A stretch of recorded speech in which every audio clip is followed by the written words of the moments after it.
ዋላ ጠንቋይ ነው ምን አንተ ብቻ ነው እኮ መቼ ዝም አስባልክልኝ አንዴ ሚውት አርጋችሁ ወይ መስፍኔ አውራ ሚውት አርጋችሁ ነው ብቻ ነው ያወራው እኮ አሳብጃለሁ ዲያቆንሽ ያው ሚውት አርጋችሁ ዲያቆን ቀጥል ሚውት አርጋችሁ ዳቦ ግዛ እጅናት አርጋችሁ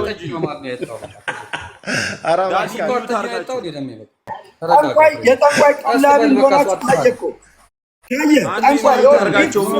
ተመለከቱ ጠንቋይ ቀላቢ ናችሁ ኬኩም ጠንቋይ ቀላቢ መቅሰፍቱ የሚባለው ጠንቋይ ለዚህ ነው አንደበታችሁ የረከሰ ርካሽ ነው አንተ አየህ እኔን እንገር ስማ እንግሊዝ ሀገር ምን እንደምሰራ አወጣልሃለሁ ጠብቅ እንግሊዝ ሀገር ምን እንደምሰራ አወጣልሃለሁ ጠብቅ ነው ምን ለምን አትገባም አንተ ለማስመጣት ነው መሆንብህ ጠብቅ ጋንጃ ነው የምሸጠው ጠንቋይ ነው እንደምትቀልቡ ጋንጃ ነው የምሸጠው ጠንቋይ ነው እንደምትቀልቡ አሽሽ ነው የምሸጠው አባቴ አረጉት ይሄ ጠንቋይ ነው የምትቀልቡ ስማ አባ ግን ይኸውልህ ወስደው 3-7 ያጥምቁልን አያችሁ አባቴ አስራችሁ አምጡልኝ አስራችሁ የሚባለው ከዚህ ሰውዬ ጋር ነው ህብረት የሚያደርገው ኬኩ የሚባለው አባቴ እያለ ነው ስሙ አባቴ እያለ ነው አያችሁ እኔማ የተዋለ ጀግና ነኝ የመጣሁት የተዋለ ጀግና ማንም በፊት የማይቆመው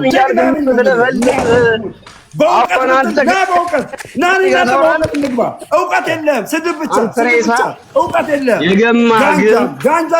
ጋንጃ ሳብ ነው የሚል ምን አይነት ጠጅ ነው የጠጣኸው ዛሬ ቤት እየከፈል ጋንጃ እየሳብ ሰው የምትሳደብ ሌባ አጭበርባሪ ሶፊ አንተ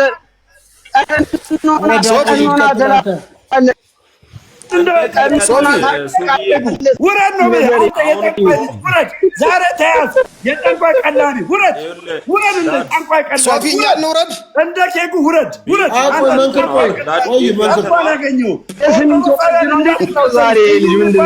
የጠንቋይ ቀላቢ ነው የጠንቋይ ቀላቢ ጠንቋይ ቀላቢ ለዚህ ነው ወንድሞች ሚሳደቡ አያችሁ በረከሰ ነገር ተገኘ አጭበርባሪ ኦርቶዶክስ ውስጥ ተወሽቀም ክፉ ምሰራ አንተ በኦርቶዶክስ ውስጥ ተደብቀ የኦርቶዶክስን ኢሜጅ የምታበላሽ የጠንቋይ ቀላቢ አገኘው ነው የምልህ ሌባ አጭበርባሪ ሆምለስ አገኘው ደምሮ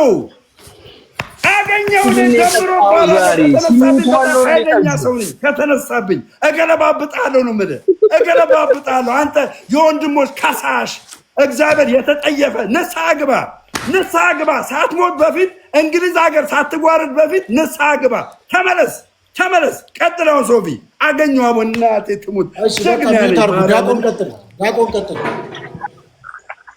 መልካም እሺ ሁላችሁም እግዚአብሔር አክብራችሁ ዝም በል አንተ ሆምለስ ነህ ዝም በል አገኘው ዛሬ አንተ የጠንቋይ ቀላቢ ጠብቅ አገኛለሁ ከዚህ በኋላ አንተ ይኸውልህ እኔን እኮ ለአንድ ነገር ልንገርህ አይደል ድጋሚ ብትወለድ እኔ አትመስልም እኮ ምንም አባት የስኳር ጠጅ ነው የጠጣኸው ምንድን ነው የጠጣኸው ሆምለስ የጌዎች ተባባሪ ገና አስነቅልሃለሁ አልሰጠህም የጌ ተባባሪ ልጆቼን ገና አውጣለሁ አንተ ገና ጉድን ነው አደባባይ ላይ ማወጣው ጉድን የፈረምከውን አይቻልም ጠብቅ ገና አጋልጣለሁ ይሄን ጠንቋይ ስቀልም ነበር አይናችን እያየ በጊፍ ስቀልም ገንዘብ እየላክ ስቀልም ነበር የኦርቶዶክስ ጠላት ኦርቶዶክስ ቁጭ ብለህ የኦርቶዶክስ ጠላት ነህ አንተ እንኳን አገኘው ለምን አቀጥልም በቃ ደሜታው በቃ አችለኝም ጀግና ነኝ ብቻ አንዴ ዝም በል ዲያቆን ዝም በል እኔ ጀግና ነኝ ማንም ነው እዚህ እኔ ልንገርህ ከተነሳብኝ ማንም አታስቆመኝም ሌባ አጭበርባሪ ሆምለስ አንተ ጠንቋይ እየቀለብክ ደግሞ ኦርቶዶክስ ነኝ ብለህ አፍን ትከፍታለህ ውረድ እንደዚህ ቻው ውረድ በቃ ደምሮ የሉም አሁን በቃ የሉም ስለሌሉ በቃ ተው ዲያቆን ቀጥል እሺ አባታችን እንደምን አሉ ኮፒ ሊንክ እያስደረገ ደምሮ ቀጥታ ወደ እሳቸው ነው የሚሄደው ሁላችሁንም አንዴ አዳምጡ አባታችን ቅድም ለፓስተር ሶፊ ስርዓት አድርግ ቤኪ ስርዓት አድርግ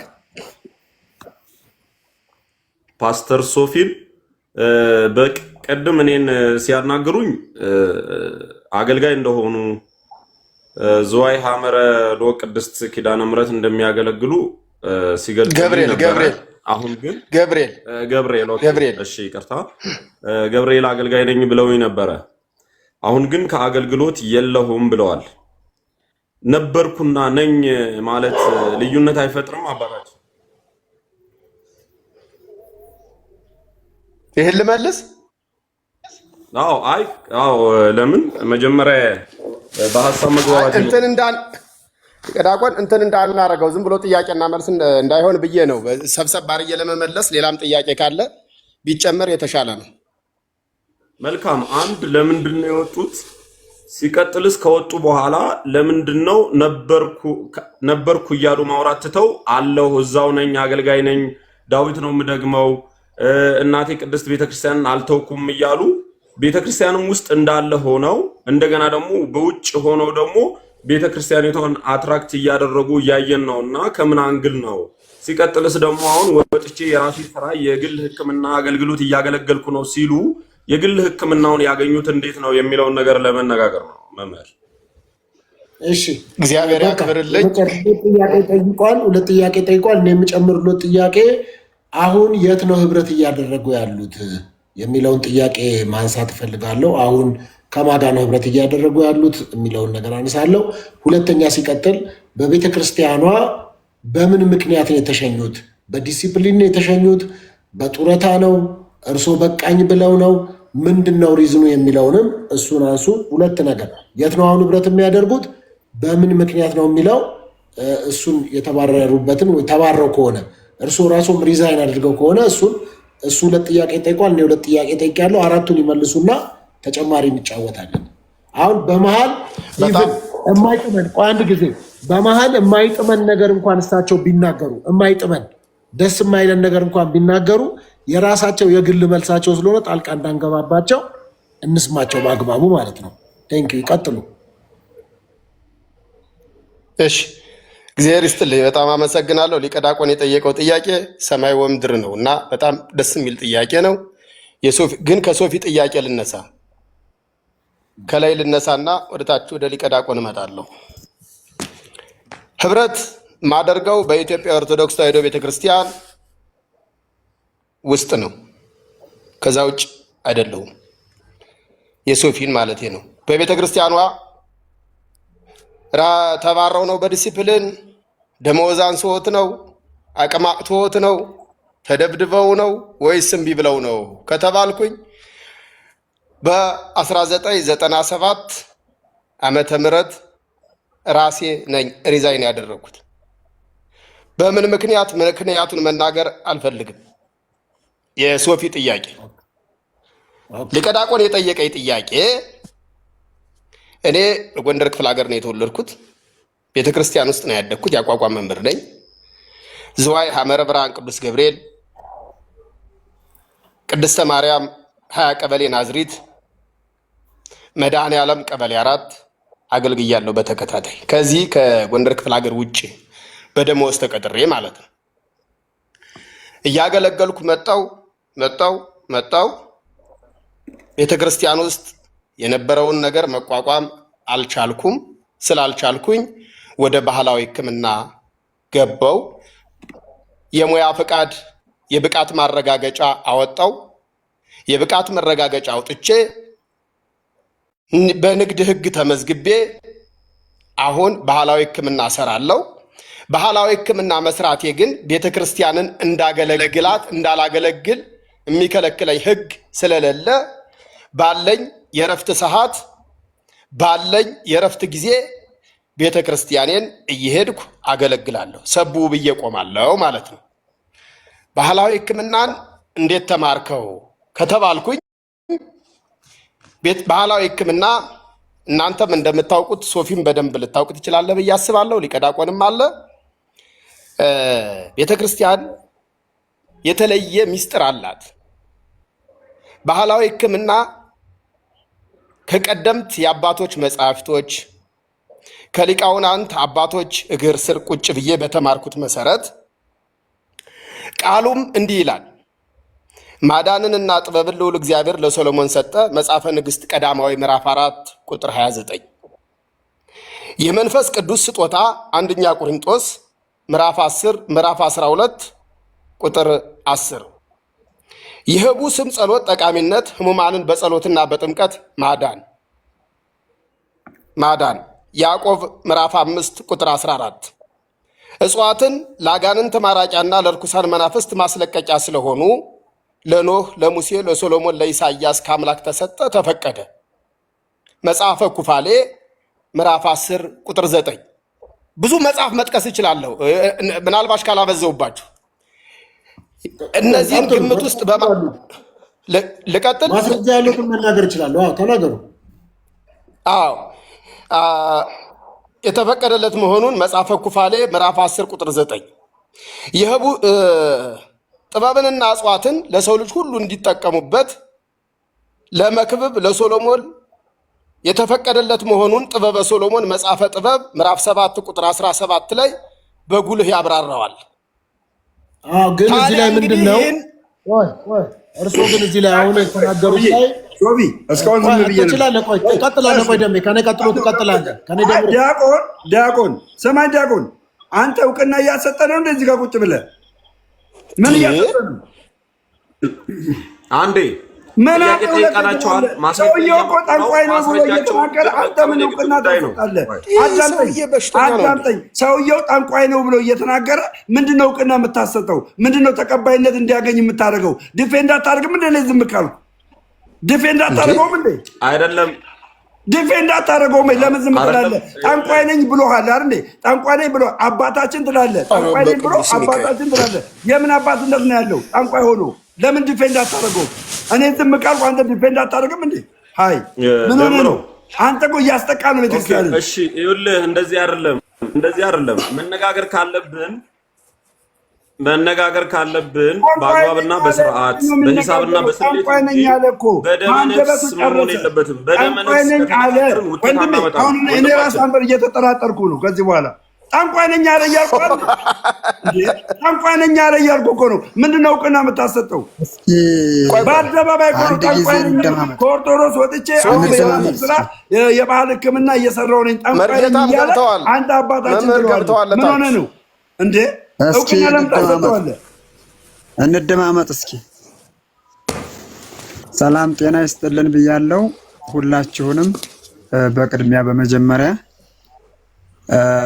መግባት እንኳን አልፈለኩም ነበር እውነት ለመናገር። ነገር ግን በጣም የተረጋጋ ነገር ስላላየው በብዙዎቹ ላይ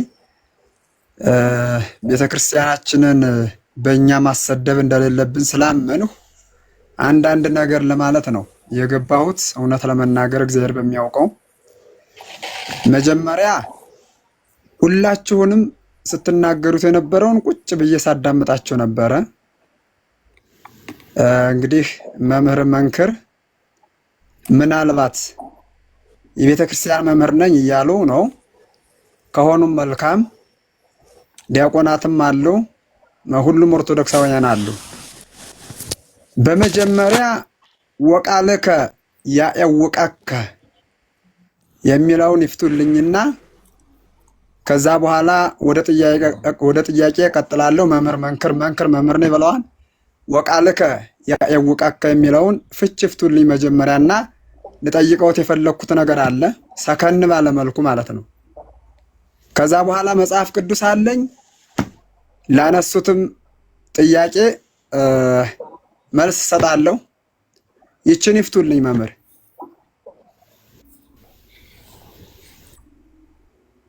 ወቃልከ ያዕውቀከ ይፍቱልኝ እንጂ መምህር እኔ እንደነገርኳችሁ ለመጨቃጨቅ ለመስጣላት አይደለም። አባታችን ቃሎት ያሰማልን፣ መንግስተ ሰማያት ያወርስልን። ቴንኪው እና መሰግናለሁ።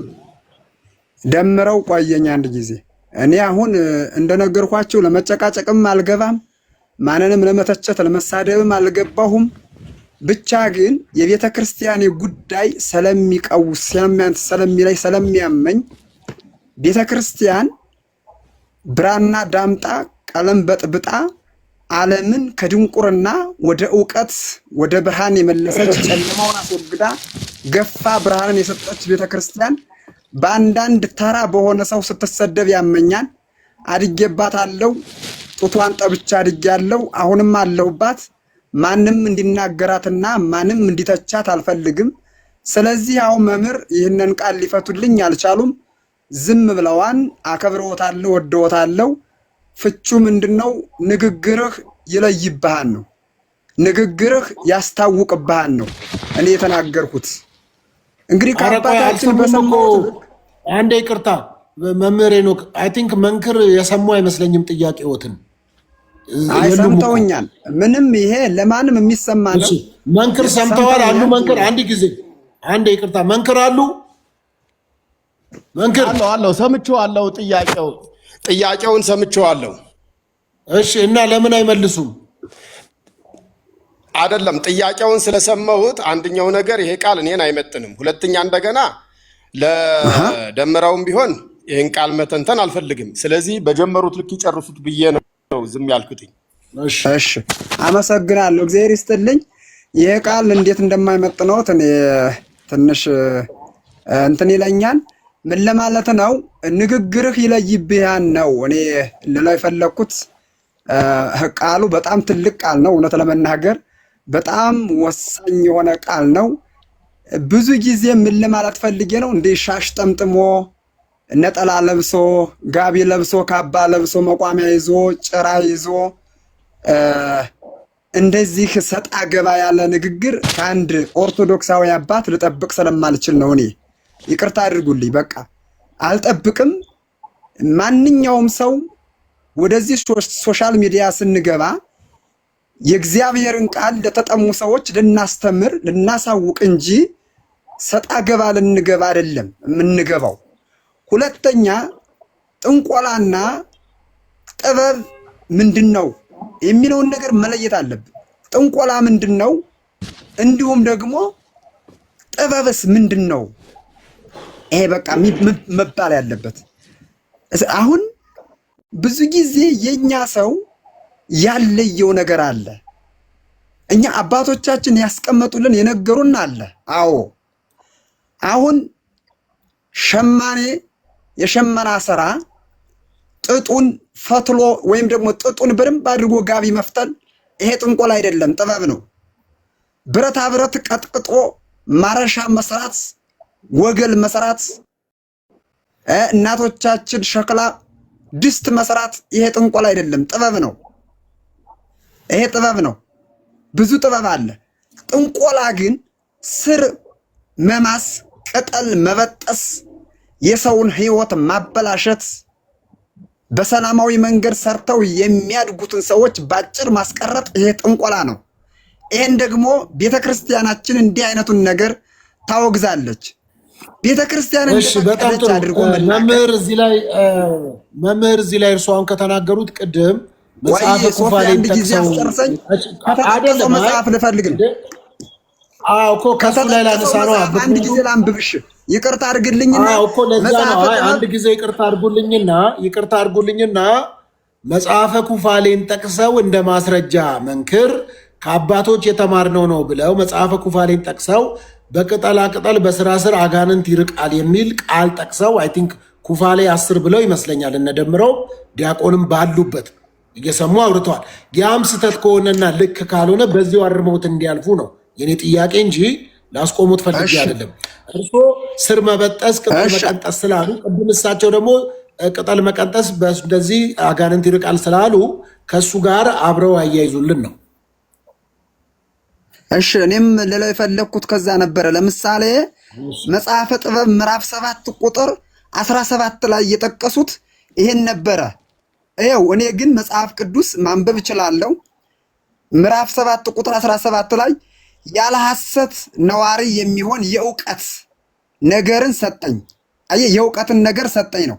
ዓለም ጸንቶ የሚኖርበትንም ስርዓት የፀሐይን የጨረቃን የከዋክብትን ስራ አውቅ ዘንድ የዘመኑን መጀመሪያውና መጨረሻውንም መካከሉንም የቀኑንም መመላለስ የጊዜውንም መመላለስ የዘመኑን ዑደት የከዋክብትን አኗኗር። ይሄ ምንድን ነው? አሁን ስለ ፀሐይ፣ ስለ ጨረቃ፣ ስለዚህ ዑደት የሚናገር ነው። እርሳቸው ግን ምን አደረጉት? ከስር ከቅጠል ከእንደዚህ ጋር አገናኝተው ሲናገሩ ሰማው። አንዳንድ ጊዜ እኔ በቃ ሰው መጽሐፍ ቅዱስን አያውቅም እንደማለት በጣም ባይሆን እኔ አባቴ በጣም ይቅርታ አድርጉልኝ። እውነቴን ነው መምህር መንክር እኔ ምንም መናገርም አልፈልግም ብዬውታለሁ። በቃ ይሄ መጽሐፈ እንትናን ደግሞ የሐዋርያው የቅዱስ ያዕቆብን መልእክት ደግሞ ሲያነቡም ሰምቼውታለሁ። ያ ህሙማን ሲፈወሱበት የነበረው ድውያን ሲፈወሱበት የነበረው በምንድን ነው? በቅጠል ነው፣ በስር ነው። እውነት ይናገራል። አሁን በምንድን ነው? የታመመ ሰው ቢኖር በሽተኞቹን ይጥራ ይጸልዩለት ይፈወስ ይላል። አባታችን ለምሳሌ ይሄ ምንድነው?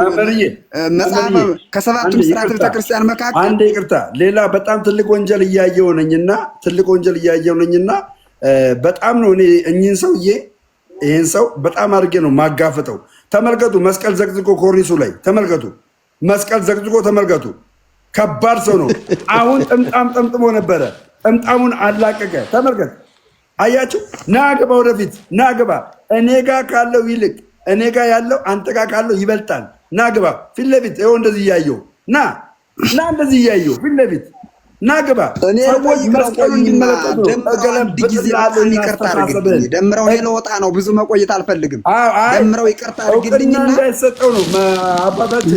ለወጣ ነው ብዙ መቆየት አልፈልግ። አሁን የምፈልገው ነገር ምንድን ነው? ኧረ አባታችን ስሙኝ፣ ኧረ እባክዎትን ሶፊ ደምረውን አታሰርፍም።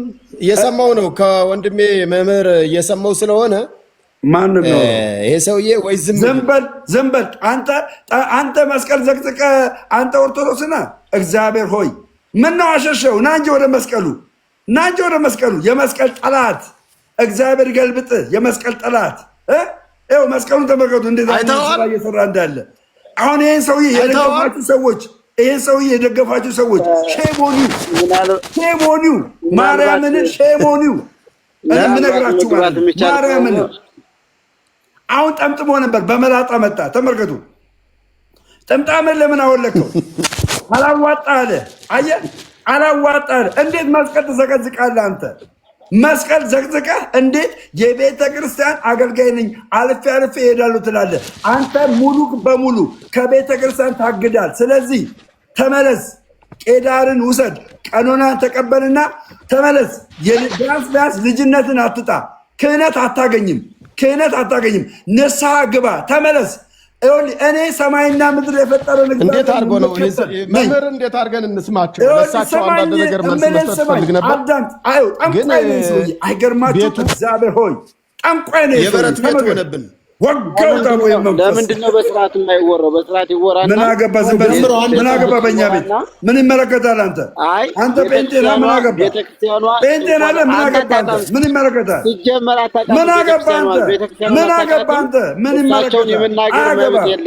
አያገባም። መርጌታ መንክርን የመናገር መብት የለም። አንተ ዝም ብለህ ምላስ ስላለህ እሳቸው ምክንያቱም ቤተክርስቲያኗ ስለማታውቃት አስተርአየ ዝም በል።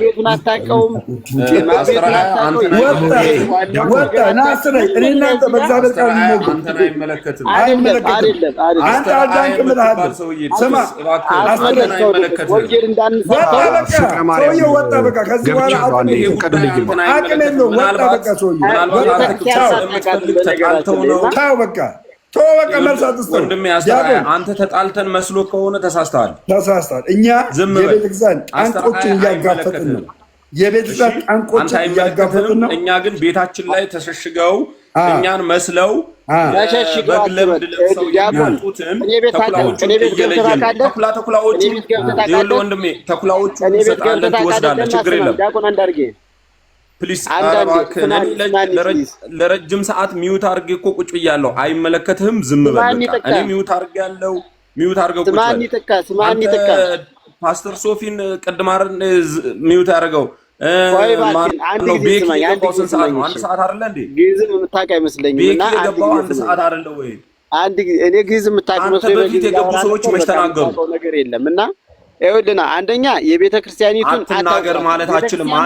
አንተ ምን አገባህና ነው? እሺ አንተ ምን አገባህ? አንተ ለሁሉ ሰውዬን አትናገር ማለት እንዴት ትችላለህ? ላይ እንደሌለ ቤተክርስቲያኑ ላይ ጥንቆላ መብት ከየት አገኘህ አንተ? ትፈልፋላችሁ ግን ችግርን የሚያደርግ ካህን አይናገር። አንተ ምን ይመለከታል? አንድም የለም።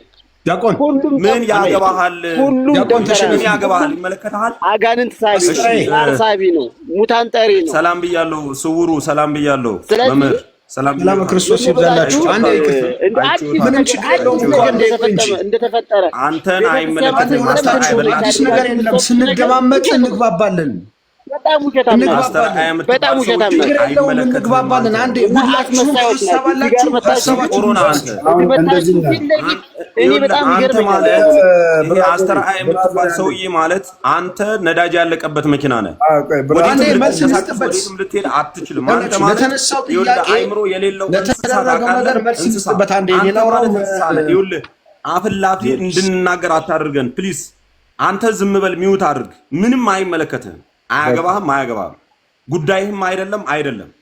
እኛ ሰውየው እየተናገር ነው። አንደኛ ዲያቆን ስለሚመለከተን እንዳንተ ቀዩን መስመር ረግጦ ዲያቆን ደግሞ ሰው ትምህርት እምቢ ሲለው ቅኔ ያልገባ ሲለው ዜማ ሲያስቸግረው ድምፁ ጅል ሲሆን ድምፁ መቶ ሲያቅተው ነው ዲያቆን የሚሆን ሰው። አንተ የዘላለም ሕይወት የለም አውራ። እንዳንተ አይነት ሰው ጋር ብዙ አላወራም።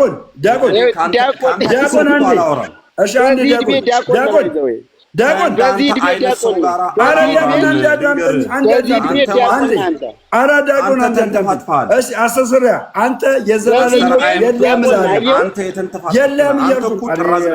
ምንድን ነው ኢየሱስ ስም? አረ ዲያቆን በቀላሽ እንዴ ላሽ ቆይ አንተ አስተስሪያ፣ አረ በእናትህ እስኪ ዝም በል። አይ እንዴ አንተ አስተስሪያ፣ አንተ የዘላለም ሕይወት የለም ትሞግተኛለህ ከኔ ጋር በእግዚአብሔር ቃል።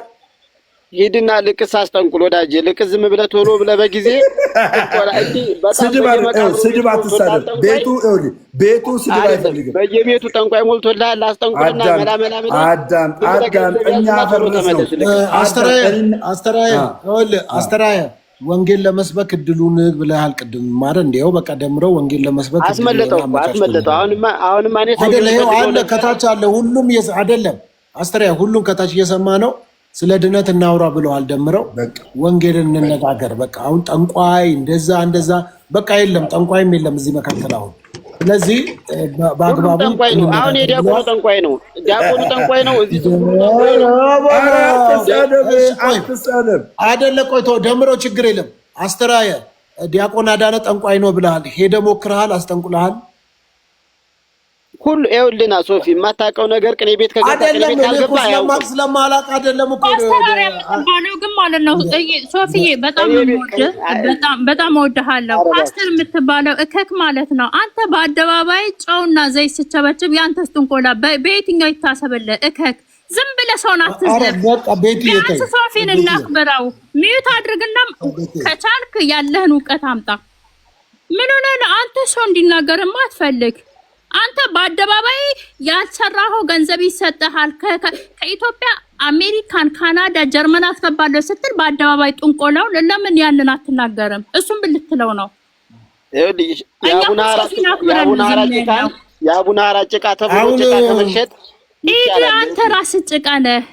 ጭቃ ከሚሸጥ ይሻላል። ራስህ ጭቃ ነህ። አንተ የዘመኑ ነጋዴ ማለት ነው። ያንተ ማን እንበል? ምን እንበል? ቤቲ በቃ ሚውት አድርጉ። አብሽር። ጭቃ ከመሸጥና አመድ ከመሸጥ ይሻላል። አንተ በእግዚአብሔር ቃል ትሞግታለህ። ብራዘር አቅም አለህ። እኛ በቤታችን ያለውን ጠንቋይ አባረነዋል።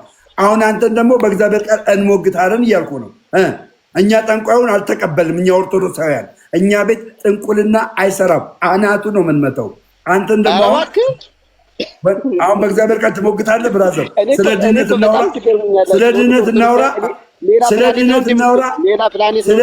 እናውራ። ወይ እናውራ። ችግር የለውም። ችግር በጣም ደስ ይለኛል። ና ቴንክ ዩ እግዚአብሔር ይመስገን። እሺ ጥምቀት የኃጢአት ስርየት ያሰጣል እላለሁ። አንተ ትቀበላለህ? አዎ ያሰጣል። ቴንክ ዩ ቅዱስ ቁርባን የጌታ ቅዱስ ቁርባን እውነተኛና አማናዊ ነው እንላለን። ትቀበላለህ? አዎ በትክክል መጽሐፍ ቅዱሳዊ ነው። ቴንክ ዩ መድኃኒታችን ኢየሱስ ክርስቶስ ከሁለት ባህሪ አንድ ባህሪ ነው ያለው ብለን እናምናለን። ታምናለህ? አላምንም። ማስረጃ አምጣ። ቴንክ ዩ እሱ በመጀመሪያ ጥምቀትን አንተ የኃጢአት ስርየት ያሰጣል ብለህ ታምናለህ? አምናለሁ አልኩ እኮ እኛ ስለምናምን አምናለሁ አልኩ። ተቃራኒ ያልኩ ስማኝ፣ ይኸው ታምናለህ ወይ ነው ያልኩ። ስማኝ፣ ታምናለህ ወይ ነው ያልኩ። ስማ፣ አንተ ታምናለህ አታምንም? እኔን ጠየቀኝ። እኔማ አምናለሁ አልኩ። አንተ እኔም አምናለሁ። አምናለህ? እሺ፣ ስለዚህ የኃጢአት ስርየት ያሰጣል ጥምቀት። በቃ አለቀ እኮ። አንተም ታምናለህ። አሁን እኔ እናንተ መዋያት አይደለም። አናምን። የኔ እምነት አይደለም። አዳምጥ አላምንም በልና እንዴት አላምንም በል አላምንም ካል አዳምጠኝ።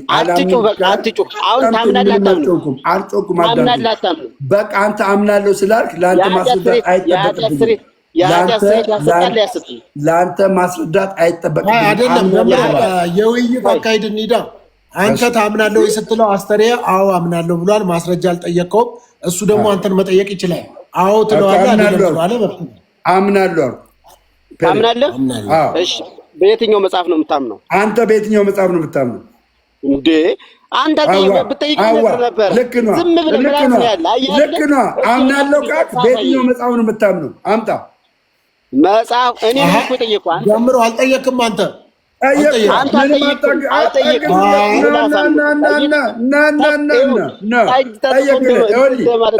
ሁለት ጥያቄ ጠይቄያለሁ። አዳምጥ፣ አዳምጥ። ስለ ድነት የሚሆን ሁለት ጥያቄ ጠይቄያለሁ። አንደኛው ጥያቄ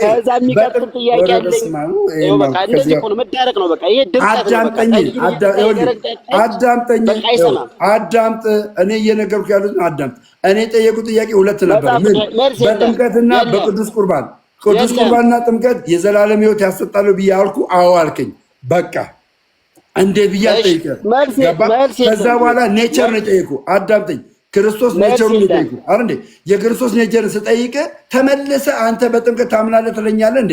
አላምንም ብላል። ቱ ኔቸርስ አይደለም። ማን ነው? አንድ ባህሪ አይደለም፣ ሁለት ባህሪ ነው ብለኛል። ስለዚህ ይህን ሁለት ባህሪ መረጃ አምጣ ስል ምን ነው ተፈናጠጥክ? እንደዚህ አውቃለሁ እያልክ አልነበር እንዴ? አምጣ፣ አምጣ። አሁን ይኸውልህ ሁለት ባህሪን አሳየኝ ከመጽሐፍ ቅዱስ። የኢየሱስ ክርስቶስ ሁለት ባህሪ አሳየኝ። ቶሎ በል። የኢየሱስን ሁለት ባህሪ አሳየኝ። ይኸውልህ ሶፊ፣ በመሀል ገብተህ አትዳኝንም እንዴ? ምንም የኢየሱስ ዳኛችኋለሁ። አንድ ጊዜ እናንተ እኔ እኮ በጣም የሚገርመኝ ብዙ ሰው ሶፊ ዝም አልክ፣ ሚውት አድርግ፣ አስወጣ። እዚህ እኮ ከ18 ዓመት በላይ ትልልቅ ሰው፣ በዛ ላይ መንፈሳዊ ጉዳይ ለማውራት የተሰበሰበን ሰው እኔ ነኝ የምመራው። ሚውት እያደረኩ አንተ አውራ፣ አንተ አታውራ። ሰው ተነጋግሮ አያወራም። በአንድ መጽሐፍ ቅዱስ ላይ እኩል ተደማምጣችሁ ማውራት ካልቻላችሁ እኔ ምን ላድርግ? ደምረው ሚውት ላድርገው? አንተን ሚውት ላድርግ? ቤኪን ላስወጣው? ምን ላድርግ? አይደለም ጥያቄ እንድመልስ አድርግልኝ። አሁን እኔ አምናለሁ አልኩት መጽሐፍ ቅዱስ። እኔ ጥያቄን አልጨረስኩም። ጥያቄ መልስ። አይደለም የኢየሱስን ሁለት ባህሪ አሳየኝ ነው የምልህ። እኔ ጥያቄን አልጨረስኩም። የኢየሱስን ሁለት ባህሪ አሳይ። ቶሎ አንተ መልሰህ ትጠይቀኛለህ። አንተ መልሰህ እንዴት እንደማመን ትጠይቀኛለህ። አሁን ግን ጥያቄን ጨርስ። ኢየሱስ ሁለት ባህሪ አለው ብለኸኛል። ያንን ሁለት ባህሪ ከመጽሐፍ ቅዱስ አምጥተህ አሳየኝ። ቶሎ በል። መጀመሪያ ጥምቀት ላይ መቼ ጨረስና? ጥያቄን ጨርስልኛ። ጠየቅኩህ እኮ ሶስት ጥያቄ ጠየቅኩ። አዳምጠኝ። አለቅህም ነው እኮ የምልህ። እየነገርኩህ ነው። ሶስት ጥያቄ ጠይቄያለሁ። አንተ መልሰህ ጠይቀኝ። ስለ ጥምቀት መልሰህ ጠይቀኝ። ስለ ጥምቀት መልሰህ ጠይቀኝ። ችግር የለውም። አሁን ግን ሶስተኛ የጠየቁን ጥያቄ መልስልኝ። ሶስተኛ የጠየቁን ጥያቄ መልስልኝ።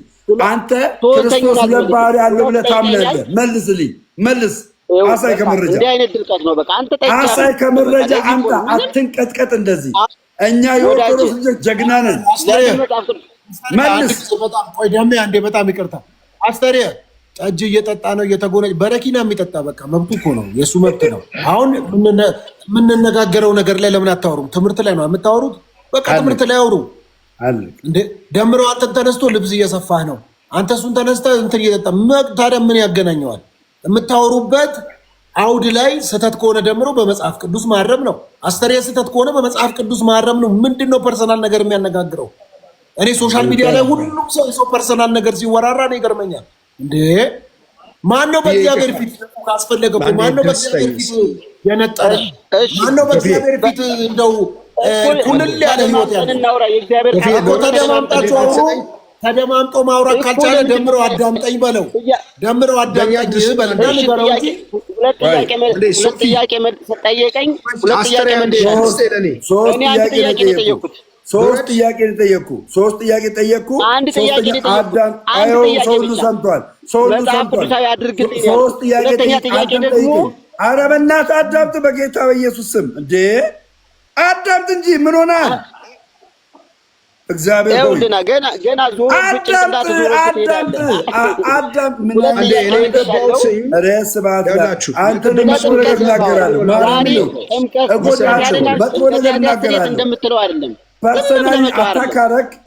ፐርሰናሊ አታካረክ እጎዳሃለሁ። እየነገርኩህ ነው የምጎዳህ፣ እየነገርኩህ ምንም ችግር የለውም። እጎዳሃለሁ። እኔ በዓይኔ በብረቱ አይቻለሁ። እኔ እናንተ በዓይኔ በብረቱ ተገናኝተናል፣ እንተዋወቃለን። ስለዚህ ዝም በልና ሶስተኛውን ጥያቄ መልስልኝ። አንተም ሶስት ጥያቄ ጠይቀኝ፣ የፈለገውን ሶስተኛውን ጥያቄ መልስልኝ። ቀጥል። እንዴት አድርጌ እንትን ልበለው በጌታ እኔ አሁን ሶፊ ሁለት ጥያቄ ፌር ለመሆን ማለት ነው። ሁለት ጥያቄ ጠይቄሃለሁ። ሶስት ጥያቄ ጠይቄሃለሁ። መልስ። ጥያቄው ከሰማ በኋላ አትፍራ፣ መልስ። ሶስት ጥያቄ ጠይቄ ስለ ጥምቀት ጠይቄሃለሁ፣ ስለ ቁርባን ጠይቄሃለሁ፣ ስለ ክርስቶስ ባህሪ ጠይቄሃለሁ። መልስ። የክርስቶስን ባህሪ ሁለት ባህሪ አማኝ ነህ አንተ፣ መልስልኝ በኢየሱስም። እኔ ይሄንን አስተምርሃለሁ ቁጭ አድርጌ፣ ምንም ችግር የለብኝም። እኔ አሁን የኢየሱስን ባህሪ አስተምረኝ። የኢየሱስን ባህሪ አስተምርሃለሁ። ቆይ ተረጋጋ፣ አስተምርሃለሁ። እሱን ችግር የለውም፣ አስተምርሃለሁ። መጀመሪያ ግን ጥምቀትን እንጨርስ። አየህ፣ ጥምቀት አልከኝ፣ ጠየቀኝ አይደለም? ቅዱስ ቁርባን ጠየቀኝ። አዎ አልኩ። እኔ ደግሞ ጠየቁ። አስተምረኝ። ሶስተኛው ጥያቄ ነው። አዳምጥ አለ። እኔ በታምራ ርዕስ አልቀየርም። ሶስት ጥያቄ ጠይቄያለሁ። አዳምጠኝ። ሶፊ አትበል። የንስሐ አባት ነው እንደ ሶፊ የምትለው አዳምጥ። ሶስት ጥያቄ ጠይቄያለሁ። ሶስተኛው ላይ አልተግባባንም። ባልተግባባነው በሶስተኛው ጥያቄ ላይ ማብራሪያ አምጣ፣ ማስረጃ አምጣ ብያለሁ። ፔሬድ። ቀጥል። በዚህም አልተግባባንም። አላወቅኩም፣ አታውቀውም። አንተ ዝም ብለህ ሲሉ ሰማህ፣ እሱ ነው የምታስተጋባ። ጥምቀት ያድናል ሲባል ሰማህ፣ የኃጢአት ስርየት ነው ሲባል ሰማህ። በቃ በዚህ ነው ያለው። ምንም የምታውቀው ነገር የቤተ ክርስቲያኒቷን ትምህርት አረ አትለፍልብና አንተ የገባህን ለምን አትመልስም? ወጣ እንዴ? ና ለምን ትወጣለህ? ለምን ትወጣለህ? በቃ ተውት።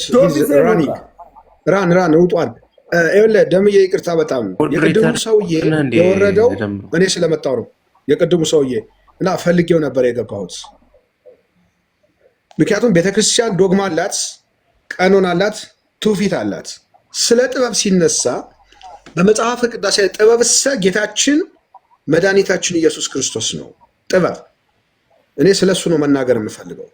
ይሄኛው ለአባቶቻችን የተሰጠው እኔ ለምሳሌ በዓለም ላይ ካሉ ከ8000 እጽዋት 7500 ኢትዮጵያ ውስጥ እንደሚገኝ ባህላዊ ሕክምና ላይና ባህላዊ ጥበብ ላይ እሰራለሁ።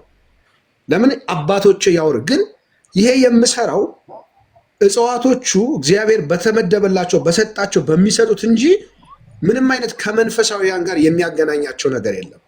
አጋንንት በእጽዋት ይወጣል የሚል ዶግማቲክ ትምህርት ቤተክርስቲያን የላትም ከይቅርታ ጋር። ምክንያቱም ጌታችን መድኃኒታችን ኢየሱስ ክርስቶስ ምንድን ነው ያለው? የዚህ አይነቱ ወገን በጾምና በጸሎት ነው ያለው። ወንጌሉ ሲከፈት፣ ብራናው ሲከፈት የዚህ አይነቱ አጋንንትን በእጽዋት ያስወጣ ወይንም ደግሞ አጋንንት በእጽዋት ይወጣሉ የሚል ዶግማቲክ የሆነ ትምህርት የላትም። ለምሳሌ በስመ እግዚአብሔር በእግዚአብሔር ስም ቅዱሳን በእግዚአብሔር ስም ኢንኩበስ ኤክሶሳይት ባይ ዘ ፓወር ኦፍ ሆሊ ስፒሪት ነው አይደለ? ይሄ አንዱ በእኔ የሚያምኑ እነዚህ ምልክቶች ይደረጋሉ፣ በልዩ ልዩ ቋንቋ ይናገራሉ፣ በስሜ አጋንንትን ያወጣሉ ነው የሚለው። አጋንንትን ማስወጣት በስመ እግዚአብሔር እንጂ በቤተክርስቲያን ዶግማቲክ ኢሹ ላይ በእጽዋት አጋንንት ይወጣሉ የሚል የለም። እጽዋቶቹን ለምሳሌ ሰይጣናዊ ጥበብን በመድገም ለመስተፋቀር ለተለያየ ነገር ይሄ ሰይጣናዊ ጥበብ ነው። ኢተአምልክ ወይድ አምላክ ዘእንበሌ ከኔ በቀር ሌላ አምላክ ግን መምህር ይቅርታ አድርግልኝና ታዲያ ቅድም መሪጌታ ወይ ደግሞ መንክር ይቅርታ መሪጌታ አልኩኝ ሶሪ መንክር ታዲያ ኩፋሌ ምዕራፍ 10 እኔ ስገባ ነው የወጣው መልስልኝ። እኔን ስለምንተዋወቅ እኔ ስጉሩ እሳተ ገሞራ ነኝ። እኔ ፊት እናቱ ከወለደችው ይባለሁ አይደል? እንትኑን ምንድነው ታዲያ ከየት አምጥቶ ነው ኩፋሌ ብሎ ያነበበው ታዲያ? ከትክክል ከሰማንያ አዱ አይደለም ኖ ኩፋሌን አንብበዋል የጠቀሰው የተገለጸለት እኔ እሳቸው ሲያወሩ ነው የሰማሁት እኔ አይደለሁም። ጀነራል እሺ ለአንተ ጀነራል ላድርግልህ ስለ አስትሮፊዚክስ ማንበብ መጽሐፉ ካለ ልታነበው ትችላለህ። ክፍሉን ቅድም እሳቸው ያነበቡትን እሳቸው የጠቀሱት ጥቅስና የተጠየቁት ጥያቄ መልሶ አይገናኝም። የተጠቀሰው ጥቅስ ሁሉ መልሶ ጥቅሱን እስቲ አንዴ ጥቅሱን 12 አይደል የጠቀሱት እሳቸው አንብበው ኩፋሌ እኔ ማይለኝም 80 አዱ ላይ አይደል እንዴ? አዎ እሺ አይለም ሶፊዬ እሺ እኮ እሱን ነው ለእኔ ሳይሆን እኔ በግሌ አንተ ጋር ደውዬ ለምሳሌ አጣራልኝ ልል እችላለሁ። እዚህ ግን የሰማ ሰው ስላለ እንድታብራራው ብዬ ነው እንጂ ለኔ ሰማኝ። ሶፊዬ አንዴ ሰማኝ። እሳቸው በጎ ጎን አላቸው። በጎ ጎን ምን መሰለ? ስለ ባህላዊ ሕክምና ስለ አባቶቻችን ከሆነ የሚያወሩት መጽሐፍ ቅዱስ እግዚአብሔር አምላክ የገለጻቸዋል። ለምሳሌ ይሄ ለዚህ መድኃኒት ይሆናል። ከመንፈሳዊ ኢንኩበስ ኤክሶሳይት ባይ ዘ ፓወር ኦፍ ሆሊ ስፒሪት ነው። ይሄ ዶግማቲክ ነው። እርኩስ መንፈስ በመንፈስ ቅዱስ እንጂ በጾም በጸሎት የዚህ አይነቱ ልክ ኢየሱስ ክርስቶስ እንደተናገረው እንጂ በእጽዋት ይወጣል የሚል ቤተክርስቲያን አስተምሮ የላትም። ጠንቋዮቹን ማውጣት አይችሉም። ያስለፈልፉታል፣ ሊለፈልፍ ይችላል። ለምን? እርኩስ መንፈስ መለፍለፍ ስራው ነው፣ ግን አይወጣም። ገብቷል? የትም ቦታ እኮ ይለፈልፋል፣ ግን አይወጣም። የሚወጣው ጌታችን መድኃኒታችን ኢየሱስ ክርስቶስ የተናገረው ነው። የዚህ አይነቱ ወገን ጌታ ሆይ ያሉት ሐዋርያት ባልጸኑበት ሰዓት፣ መንፈስ ቅዱስ ባልተቀበሉበት ሰዓት ለምን ልናወጣው አልቻለም? እናንተ ጠማማ ትውልድ እስከ መቼ ከእናንተ ጋር እኖራለሁ? የዚህ አይነቱ በጾም በጸሎት ነው። አጋንንት የሚወጣው በጾም በጸሎት ነው። ሶፊዬ ቤተክርስቲያን አንድም መጽሐፍ ቅዱስ ላይ አጋንንት በእጽዋት ይወጣል። እንትኑን ግድ የለም። አሁን እንትኑን አንጣው አውዱ አምጣውና አምጣው እንትኑን ክፍሉን አንብበውና ክፍሉን ቅድም እሳቸው ያነበቡትን ክፍል። በነገራችን ላይ ስለ አስትሮፊዚክስ፣ ስለ ስነ ከዋክብት፣ ስለ እጽዋቶች፣ ስለ መቀመቃት፣ ስለ ሀያው ዓለማት ስለ እነዚህ የተገለጠው መጽሐፈ ኩፋሌም ላይ ብቻ ሳይሆን የመጽሐፍ አይገናኝም ነው የምልህ። ጽፈውልሃን እኮ ከታች ገባኝ። እኔ የፈለኩትን አንድ ጊዜ ለምን አታደርግልኝም? ለእኔም ለሌሎችም ግልጽ ለማድረግ ቅድም እሳቸው የጠቀሱትን ጥቅስ አውጣውና እሳቸው ለተጠቀሙበት ለተሳሳተ ዓላማ ተጠቅመውበት ከሆነ አንተ ትክክለኛውን የመጽሐፉን ዓላማ አስረዳን እያልኩ ነው እኮ። መጽሐፍ ለምን እንደው ታውቃለህ? እሳቸው በሌሉበት ላይ እሳቸውን ሐሜት እንዳይሆን ስለፈለኩ ነው። እሳቸውን አይደለም፣ እሳቸውንም አታነሳም። ቦታውን አንብበውና እሳቸው የተሳሳቱትን ንገረን፣ ትክክለኛውን ነገር አንብበው ነው። ለምን አታነበውም? እሱን እሳቸው የጠቀሱት። እሺ ከይቅርታ ጋር ጥቅሱን ታስታውሰዋለህ? የተናገሩበትን ጥቅስ እኔ እንጃ። ኩፋሌ ምዕራፍ 10 ያሉ ይመስለኛል። የሚያስታውስ ሰው ካለ ጻፈው እስቲ። ምዕራፍ 10 ሊሆን ይችላል። ብቻ 10 ቁጥር የሰማው ይመስለኛል። አንዴሽ ላዙርልህ። እንደውም ለምን ከዛኛው ከንቱን አላወጣልህም? አንዴሽ ታገሰኝ። እሺ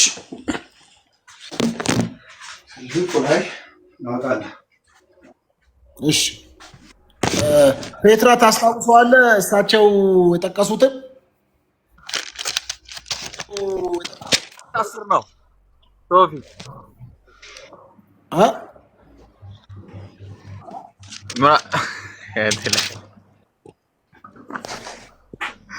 ፔትራ የለም። ኩፋሌ 10 ነው ያለው ሰውየው ያለው ኩፋሌ 14 ነው 10 እኔ እንጃ 14 ይሁን 4 ነው ያለው 14 ኦኬ እሺ ይሁን ብቻ ዞሮ ዞሮ ሲነበብ እንሰማ የለ እንዴ በደንብ አንብቦታል እኮ እሺ 14 መጽሐፈ ኩፋሌ ምዕራፍ 10 ቁጥር 4 ላይ ከሆነ እሺ ላንብብላችሁ። በቪዲዮ ላዞሮ ነው ወንድሜ አይሻልም? እሺ አሪፍ አሪፍ ምዕራፍ 10 ቁጥር 14 ወይስ እኔ እንጃ 14 መሰለኝ 14 ነው። አንዴ እርግጠኛ ሁኑልኝ። ይኸው ምዕራፍ 10 ቁጥር 14 ከሆነ የግዕዝ ቃል የማታውቁ ሰዎች ምን ይላል? የሶስተኛውን በሰራዊት ሁሉ ላይ የተሾመ ቅዱስ ገብርኤል ነው የሚለው። ይሄው አረ ይሄን አይደለም ይሄ አይደለም 14 ቁጥር 4 ሞክረው እስኪ ቁጥር 4 እሺ ለዛ እኮ ነው ሰውየው ቢኖሩ መልካም ነበረ። አንዳንድ ጊዜ ቁጥር 4 መጽሐፉን ባህላዊ ሕክምና ለምሳሌ ሉቃስም ሐኪም ነበረ። ሐኪሞች በተሰጣቸው አረ ግድ የለም በእናትህ አረ ከብዙ ሰው ጋር የምትወያይ አይደለ እንዴ? ተው እንጂ ማርያም ተው እንጂ እንዴ። እኔ የፈለግኩትን ሀሳብ ቅድም እሳቸው ያወሩትን ምራፋና አብራራልን ነው። ቁጥር 4 ሁለት ሀሳብ ስላለባችሁ እኮ ነው አይደለም ለራስ ነው። አሁን እኔ አላወኩትም እውነት ለመናገር ግን ሲያነቡ ስለሰማው ነው።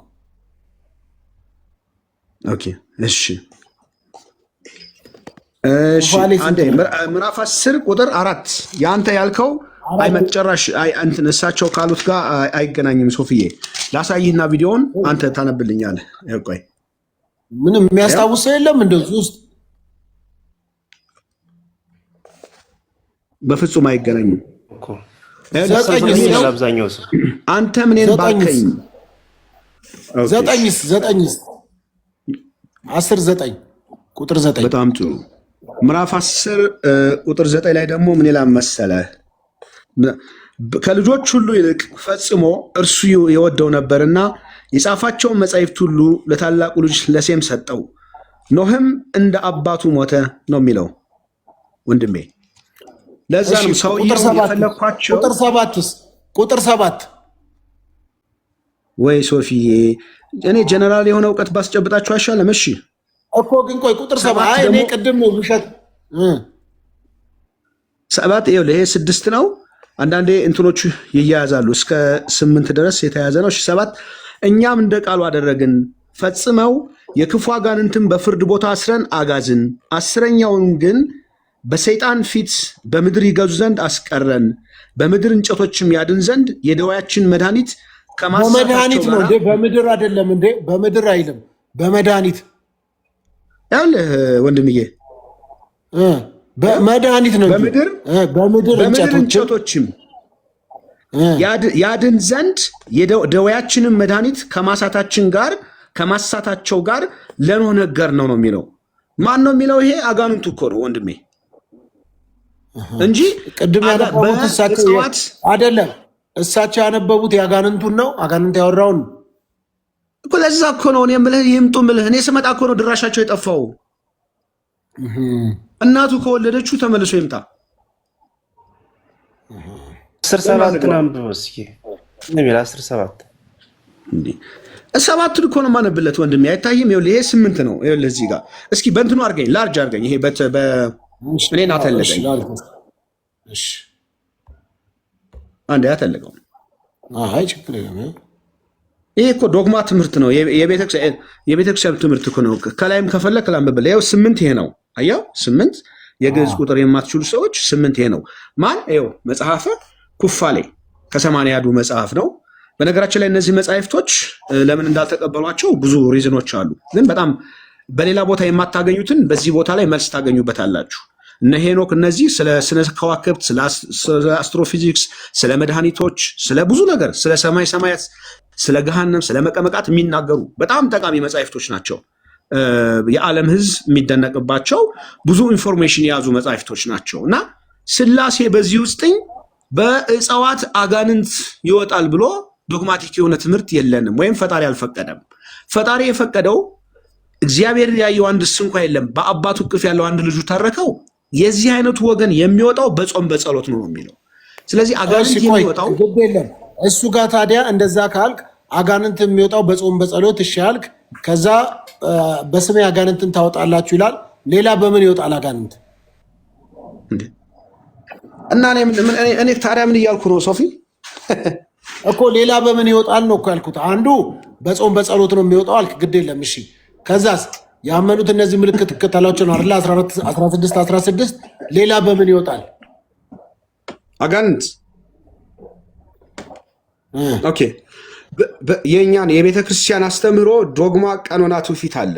ዶግማ ማለት የማይሻር የማይሻሻል፣ ሊሻሻል ሊሻር የማይችል ነው። የዚህ አይነቱ ወገን እንዳውም በጾም በጸሎት ነው ያለው። ስለዚህ በጾም በጸሎት ማለት እኔ እኮ የጠየኩትን ብቻ አዳምጠኛ። አንደኛ በጾም በጸሎት ይወጣል ብለሃል። እሺ። ሁለተኛ በስሜ አጋንንትን ታወጣላችሁ። እሺ። ሶስተኛ በሌላ በምን ይወጣል? ሶስተኛ ብላ ያስቀመጠችው ትምህርት የለም። ቤተክርስቲያን የተመሰረተችው በመጽሐፍ ቅዱስ ነው። አይ አይደለም። ለምሳሌ ስለዚህ በመጽሐፍ በምትለው በስመ እግዚአብሔር በስም ነው አጋንንት የሚወጣው። ምን አይደለም። ለምሳሌ በጸበል አይ ጥያቄ ነው። አራዴ ጥያቄ እኮ ነው የጠየኩት እኮ እድል እየሰጠው ነው እንደው ምን ታብራራ። እሺ ማለት ከፖዚቲቭ እንትን ውሰደኝ። እኔ ሳይድ ይዞ ማውራት ምናምን አልወድም። ባህሪን ታውቃለህ። በጾም በጸሎት ይወጣል ብለሃል። በኢየሱስ በስሜ አጋንንትን ታወጣላችሁ ብሏል። ለምሳሌ በጻድቃን በሰማዕታት በቅድስት ድንግል ማርያም ስም በጻድቃን ስም በመላእክት ስም የሚልም ስላለ ነው። እሱን የለም ነው እሱን አድራራ ነው አንተ እኮ የት ቦታ ነው በጻድቃን በቅዱሳን በምን አጋንንት ይወጣን ያለ እኮ አለ ወይ? ለምሳሌ በጣም ጥሩ አይደል ሶፊዬ፣ ጥያቄ ነው እኮ። ከዛ አንተ እኔ ሚውት አረግና ቆይ የኔን ባህሪ ተረዳ፣ ፕሮቴስታንትም ቢሆን ቆይ አይደለም ፕሮቴስታንትም ቢሆን ሰውየው እኔ እስኪገባኝ ድረስ መጠየቅ ያለብኝን ጥያቄ ጠይቃለሁ ሁሌ። እኔ አንተ አሁን ኦርቶዶክስ ስለሆንክ ምናምን ስለሆንክ አይደለም፣ ከእሱ ጋር አታያይዘውም ነው የምልህ። በተጠመቀ አይምሮ ስማኝና አብራራ ነው እያልኩ ያለሁት እኔ። ስለዚህ ያንን ንገረኝ። በጾም ጸሎት ብልሃል፣ ጥሩ ነው። በስሜ አጋንንትን ታወጣላችሁ፣ ጥሩ ነው። ከዛ እሱኛውን ደግሞ ከሌለ የለም በል ካለ ልመልስልህ እድሉን ስጠይሽ። እሺ አንዳንዴ ጥያቄ ስጠይቅ ለምሳሌ ጥያቄው ብቁ ነው ወይ ነው። የቤተ ክርስቲያን ዶግማቲክ የሆኑ አጋንንት የሚወጣው በጾም በጸሎት ነው እያለችህ ሌላ ጥያቄ መጠየቅ አትችልም፣ ወይም በስመ እግዚአብሔር ነው እያልኩ ለምን የተጻፈውን ዶግማ እያነበብኩልህ ልትል አትችልም ነው። አንድ ጥያቄ፣ በቅዱስ ጊዮርጊስ ጸበል አጋንንት አይወጣም? በጣም ጥሩ መረጃው አለህ? በቅዱስ ጊዮርጊስ ጸበል አጋንንት? እኔ ስለ መረጃ አይደለም የጠየኩ። በቅዱስ ጊዮርጊስ ጸበል ወይም በቅዱስ ጊዮርጊስ ጥያቄ እኮ ስጠይቅ አይደለም እንደ እኔ ወልህ የጥያቄ በጣም ስርዓትና ፍሬም አለኝ። እኔ ዘመኔን ስጠይቅ ነው የኖርኩት፣ የምታውቀው ነው። እኔ ለጥያቄ አዲስ አይደለሁም። እሺ ያልተባለውንና መረጃ አይደለም ተባለ መቻልኩኝ። እኔ ተባለ አይደለም እኔ ተባለ የሚል ነገር ካፌ አልወጣም። በቅዱስ ጊዮርጊስ ስምና በቅዱስ ጊዮርጊስ ጸበል አጋንንት ይወጣል ወይስ አይወጣም? አዎ ይወጣል። ምክንያቱ ይሄ ነው። አይ በፍጹም አይወጣም ብለህ መልስልኝ እንጂ ከየት ወዴት ለምን ትለኛለህ? አዎ ከሆነ አዎ፣ አይደለም ካላል በቃ መብት ነው። የጥያቄ ስህተት የለም የመልስ እንጂ። ስለዚህ መልስልን ነው እሱን። አዎ ይወጣል ካልክ ምክንያቱም ትነግረኛለህ። አይወጣም ካልክ ደግሞ ጥሩ በቃ እንደሱ መልስ ነው። አዳምጠኝ። በጣም ጥሩ። አንድ ጥያቄ ብቁ የሚሆነው ለምሳሌ መረጃ ሲኖረው ነው። የጥያቄው መረጃ ከሌለ የጠየቀው ጥያቄ ስህተቱ ካንተ ነው ነው። በቅዱስ ጊዮርጊስ ጸበል አይደለም ሰላምዬ፣ ቆይ እኔ ሰላምዬ አንቺን አይደለም የፈለኩት። እኔ ጠየኩት ጥያቄ አይደለ እኔ ጠየኩት ጥያቄ እዚህ ውስጥ እሰማሃለሁ፣ ልከራከራለሁ። ኦርቶዶክሳውያን እንኳን በእርግጠኝነት ሶፊ ስህተት ነው አይሉም። እዚህ ጋር ለጥያቄ የጥያቄ ስህተት የለውም፣ የጥያቄ ትንሽና ትልቅ የለውም። ያልገባኝ ከሆነ ዳም ከሆንኩኝ የማይገባኝ ከሆንኩኝ ለምን አታስረዳኝም? በቃ የእኔ ጥያቄ የህፃን ልጅ ጥያቄ ሊሆን ይችላል። በቃ እንደ አንድ ህፃን ቁጠረኝ። የልጅ ጥያቄ ሊሆን ይችላል እንደ አንድ ልጅ ወይ ደግሞ የሆነ ያልተማረ ሰው ብለህ ቁጠረኝ በቃ እንዳልተማረ ሰው። ለምሳሌ እኔ በኢትዮጵያ ኦርቶዶክስ ቤተክርስቲያን ውስጥ ነበርኩኝ። ኦርቶዶክስ ቤተክርስቲያን አስተምሮ አንተ አውቃለህ ወይ ብትለኝ ሄዶ ደርሶ ከመሳለም ውጭ አላቅም። አስተምሮንም ጠይቄም አላቅም። ምንም የማውቀው ነገር የለም። በቃ ጸበል ሄጃለሁ፣ አዎ ሄጄ አውቃለሁ። ቤተክርስቲያን ሄጄ አውቃለሁ፣ ታቦት ሲወጣ ሄጄ አውቃለሁ። አላቅም ግን ገብቷል። እውቀቱ በሌለኝ ጉዳይ ላይ ልቀባጥር አልችልም። ስለዚህ አንተ ደግሞ የቤተ ክርስቲያን መምህር እስከሆንክ ድረስ እስካወቅክ ድረስ አለ ወይ የለም ወይ ስል በሮመር ደረጃ እኛ እንደዛ ብለን የሚያሙ ሰዎች አሉ፣ ሀሜተኞች አሉ። በቃ በጸበል ስም ይወጣል ብለው በቅዱስ ጊዮርጊስ ስም አጋንንት ይወጣል ብለው የሚያሙ አሉ። ሀሜተኞቹ ልክ ናቸው ወይስ ውሸታሞች ናቸው ነው? በቃ ምንም ይቀላል ጥያቄ እኮ። አንዴ እሺ ስማኝ፣ ይህን ያክል ሰዓት እንዳዳመጥኩ አንዴ ድር ስጠኝና መጨረሻ ላይ ሾርት ኤንድ ብሪፍ አደርግልሃለሁ። እኔ የምፈልገው ግን ይኸውልህ አሁን አይደለም። እኔ አሁን አንድ ጥያቄ ለምን እኔም የኔን ጥያቄ ለምን አንተ ትቀማኛለህ? እኔ ጠየቅኩህን በቃ በዚህ ጉዳይ ላይ ግልጽ አይደለም ከሆነ ተወው፣ እለፈው፣ ላልፈው ይችላለሁ። በቃ በዚህ ጉዳይ ልመልስልህ ፍቃደኛ እሺ፣ እኔ ልጨርስ። የጠየቀው ጥያቄ ሀሜቱ ምኑም አልፈልግም እኔ መስማት። አትጠይቀኝ ካልከኝ አልጠይቅም፣ አልፈዋለሁ። ከዛ በተረፈ ግን በቅዱስ ጊዮርጊስ ስም አጋንንት ይወጣል ወይ? አዎ ይወጣል፣ አይወጣም። ከዛስ በጸበል በቅዱስ ጊዮርጊስ ጸበል አጋንንት ይወጣል? አዎ ይወጣል፣ አይወጣም። ከዛ በቃ አጭርነት ጥያቄው ልክ አይደለም ምናምን ነው ለምን ትለኛለህ? በቃ እኔ የተሳሳተ ጥያቄ ጠየቅኩ፣ አንተ አስተካክልና መልስልኝ። ይሄ እኮ በጣም አንዴ ስማኝና ስመልስልህ በአንተ አይምሮ ወይ በአንተ ጭንቅላት ውስጥ አይደለም የምመልስልህ። እውነቱን በእውነትነቱ ነው። እንዳታወራ ሶፍዬ፣ ከይቅርታ ጋር በጣም የማከብር ሰው ስለሆንክ ማለት ነው። ይቅር በለኝ። በቅዱስ ጊዮርጊስ በቅዱስ ሚካኤል ስም በቅድስት ድንግል ማርያም ጸበል አጋንንት ይወጣል ወይ ነው ያልከኝ። የቤተ ክርስቲያን አስተምህሮ ዶግማቲክ ኢሹ የሆነው ምንድን ነው ብዬ ነገርኩ። በስሜ የሚያምኑት እነዚህ ምልክቶች ይከተሏቸዋል። የአማኞች ውጤት የሆነው ሁሉ አጋንንት ይወጣል። ቤተ ክርስቲያን እስካላስቀመጠች ድረስ አንተ ይህን ጥያቄ መጠየቅህ አንደኛ ብቁ አይደለም። ለምን? ቤተ ክርስቲያን እስካላስቀመጠችልህ ድረስ ስነግርህ ደግሞ በቅዱስ ያድርግልኛ። ታዲያ በጣም ይኸውልህ ችግሩ ምን መሰለህ? በቃ ይወጣል ነው ታዲያ እሱም በቃ እኮ አዎ ይወጣል። አዎ ማስረጃ ስጠኝ። በጣም ጥሩ። ሁሉም ነገር መጽሐፍ ቅዱስ ላይ ተጽፏል ማለት ታምናለህ? እኔ እናንተ የምናወራው በመጽሐፍ ቅዱስ ስለሆነ ኦኬ።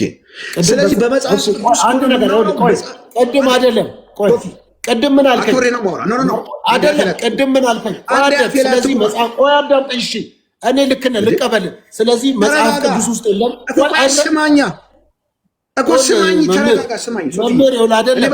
ስለዚህ አይደለም ስታወራ ሰምቻለሁ። አንዴ ስማኝ። ጥያቄ መጽሐፍ ቅዱስ አንዴ ቆይ ጥያቄው የእኔ አይደለም እንደ መምህር መጽሐፍ ቅዱሳዊ አድርገህ ጠይቀኝ። ለምን? አንተ መጽሐፍ ቅዱስ ብቻ ስለምትቀበል። ታንኪዩ ላርግልሽ። ለምሳሌ ቅድም 16 ያመኑትንም እነዚህ ምልክቶች ይከተሏቸዋል የሚለውን ሀሳብ አነሳ እና በስሜ አጋንንትን ያወጣሉ ብላል። ተግባባን፣ ክርክር የለንም። ከዛስ አሁን ደግሞ አይደለም ሐሜት ነው እናንተን እንደዛ ብሎ የሚያማ ሰው ስላለ በጸበልና በጻድቃን በሰማዕታት በቅድስት ድንግል ማርያም ስም በመላእክታን ስም አጋንንት ይወጣሉ ብለው ያምናሉ ብለው የሚያሟችሁ ስላሉ እሱም ብሪፍ አድርግ። የማታምኑ ከሆነ አዎ ደግሞ ካልከኝ አዎ ስትለኝ ማስረጃ ስጠኝ ስልህ፣ ቆይ አንዴ መምህር በጣም ጥሩ ማስረጃ ስጠኝ ስልህ ምን አልኩህ? ቅዱስ አድርገህ ጠይቀኝ ነው ያልኩህ። አንተ የምታወራው ሌላ ነው። ባይዞይ ሶፊ፣ እኔ አሁን የማወራው ግልጽ አይደለም። እውነት ለመናገር ጥያቄህ መጽሐፍ ቅዱስ አይደለም። አንተ የምትጠይቀኝ ጥያቄ በአማርኛ ነው። በህይወትህ አንድ እርምጃ ወደፊት ትጓዛለህ። እኔ የምልህ ቢገባ አንድ እኮ እሰማለሁ። በእውነት እግዚአብሔር እኔ ይኸውልህ እንኳን አንተን በጣም ማከብር መምህር የሆንክ ሰው በእውቀት ልትሞግተኝና ላወራ የምችል ሰው ቆርጦ የሚሳደቡ ሰዎችንም እኮ ጥላ የቅዱስ ጳውሎስ ጨርቅ እንደሚፈውስ ታምናለህ አይደል? እንደ መጽሐፍ ቅዱሳዊ ነው። አጋንንት እንደሚያስወጣ ታምናለህ? እንዴት በጥላው ግን ይፈወሱ እንደነበረ መጽሐፍ ቅዱሳዊ ነው። አንተ ቆይ ምን ሆናችሁ ነው? የእኛን ሃይማኖት እኛ እናስተምረው እንጂ ጥያቄ አድርጋችሁ ጠይቁትና እዚያ ግብረ መልስ እንሰጣለን። የገባን ደጅም የጸናን ታች ላይ ለዚያ ነው በጣም ብዙ ወደ 2000 የሚሆን ህዝብ ሲከታተል ነበርና የሁሉ ህዝብ ደግሞ የማይሆን አስተምህሮ ይዞ እንዳይሄድ እሱን በደንብ መለየትና ማጥናት ይጠይቃል። የመጀመሪያው በመጽሐፈ ኩፋሌ ላይ ሲነሳ የሰማሁትን ለማረም ያክል የቅዱሳን መላእክት ናቸው ቃሉን ለኖህ ከጥፋት ውሃ በኋላ የሰጡት። ስለዚያ የጽዋት አይነትም እያወሩ ያሉ ኖህና ቅዱሳን መላእክት ናቸው፣ አጋንንት ጋር አይደለም።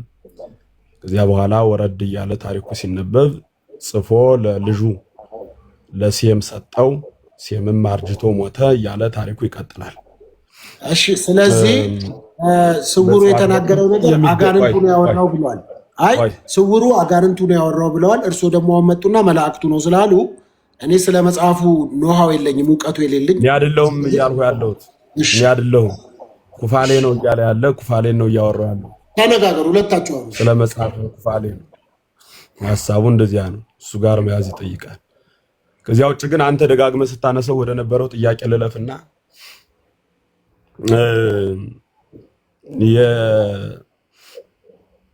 የቅዱሳን በቅዱሳን ስም አጋንንት ይወጣል ወይ ብለህ ደጋግመህ ስትጠይቅ ነበር። በእኛ ቤተክርስቲያን ቅዱሳን የሚባሉት እነርሱ በክርስቶስ ሲኖሩ ክርስቶስ በእነርሱ ሲኖር ቅዱሳን ይባላሉ። በእኔ የሚያምን እኔ የምሰራውን ስራ ይሰራል ከኔም አብልጦ ይሰራል የሚል የእግዚአብሔር ቃል ነው። በአንጻሩ ደግሞ እንዲህ የሚል ቃል አለ፣ እኔ በእርሱ እኖራለሁ እርሱም በእኔ ይኖራል ይላል። በማን? በቅዱሱ ማለት ነው። ቅዱሱ በክርስቶስ መኖር ሲጀምር ክርስቶስ በቅዱሱ ላይ ይኖራል ማለት ነው። ክርስቶስ የሚኖርበት ቅዱስ ፈወሰ ስንል ማኅደረ ክርስቶስ ነው እያልን ነው። በነገራችን ላይ ሰው ከሚባል አልፈው ቅዱስ የሚል ስም ያገኙት ክርስቶስ በእነርሱ ስላደረ ነው። ማኅደረ ክርስቶስ የሆነ ሁሉ ደግሞ ያሸንፋል ማለት ነው። አንድ መሳሪያ ሊመታ የሚችለው በውስጡ ጥይት ሲኖረው ነው። ጥይት ከሌለው መምታት አይችልም። ስለዚህ ቅዱሳን የሚፈውሱት በውስጣቸው ክርስቶስ አለ። ክርስቶስ በእነርሱ በኩል ካለ እነርሱ ደግሞ ያሸንፋሉ ማለት ነው። አንድ በቅዱስ ጊዮርጊስ ስም አጋንንት ተባረረ ስንል ቅዱስ ጊዮርጊስ ከክርስቶስ የተለየ ጊዮርጊስ የሚባል የለንም። ከክርስቶስ የተለየ ከክርስቶስ ዘላለማዊ ሆነ ማለት ነው።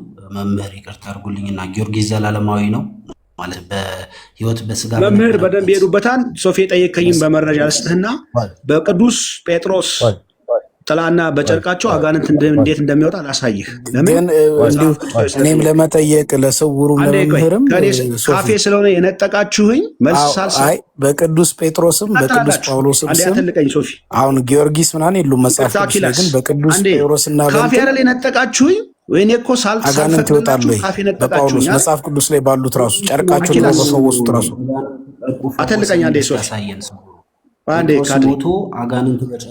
ካድሬ አንዴ ተረጋጋና አትንጫጫ። እኔ የጠየቀኝ ጥያቄ መጽሐፍ ቅዱስ አድርጌ ልመልስለት። እስኪ አንዴ ሶፊ የጠየቀኝ ጥያቄ ምን ሌላ መሰለህ?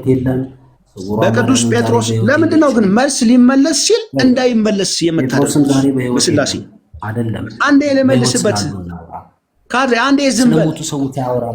መረጃ ሳወጣ አፌ ላይ ትቆማላችሁ፣ ጥያቄ ትጠይቃላችሁ። መልስ ሊሰጥ ሲል ቆይ አንዴ ካድሬ እስቲ ቆይ መረጃውን ያውራ አንዴ አውራማ አይደለም ይሄ መጽሐፍ ቅዱስ ዝም በል እስኪ አንዴ መልስ እንዳይመለስ እኮ ያውራውና መጽሐፍን ስለምናቆም ጠይቋለን እንጂ ይሄ መጽሐፍ እንጠይቋለን። ካድሬ ችግር የለም ተረጋጉ። ምንድነው የሚያንጫጫህ? መምህር ይቀጥሉ። መምህር ኤፍሬም አንዴ ይሄ መጽሐፍ ቅዱስ እስኪ ካድሬ አንዴ ዝም በል። ምታርጋል አሁን አይደል የመጣኸው? ካድሬ ቆይ አንዴ ዝም በለው። ቆይ ይናገር። መንፈስ ቅዱስ አሐዱ አምላክ ኃይለ አጋንንቶቻችሁ በስላሴ ስም የታሰሩ ይሁኑ። አንዴ ደምረው ምን ጠየቀኝ? አሜን አሜን አሜን። ደምረው ምን ጠየቀኝ መሰለህ? በቅዱስ ጳውሎስ ጥላ፣ በቅዱስ ጴጥሮስ ጥላ፣ በቅዱስ ጳውሎስ ጨርቅ ድውያን ይፈወሳሉ፣ በቅዱስ ጴጥሮስ ጥላ አጋንንት ይፈወሳል ስልህ መረጃ ሳየኝ ስላልከኝ አንዴ ምን ታወጣልኛለህ መሰለህ? የሐዋርያት ሥራ ምዕራፍ 5 ቁጥር 15 ላይ አንዴ ታወጣልኛለህ። ሶፊ እጅ ላይ መጽሐፍ ቅዱስ አለ ወይስ ላንብብልህ? አንብቦ ግን አለ እኔ ጋርም ከፈለክ ንገረኝ። ግን እኮ ቆይ አንዴ ስውሩ እነሱ በህይወት እያሉ እኮ ተፈውሷል። ቆይ እንደው ጥያቄ እኛ እሱን አልካድንም እኮ ዝም በል በቃ። ዛሬ በጴጥሮስ ጥላ ጴጥሮስ የለም እኮ በህይወት ልመልስበት። ዝም በል በህያው አምላክ። ቆይ አንዴ ቆይ ስውሩ ተረጋጋ።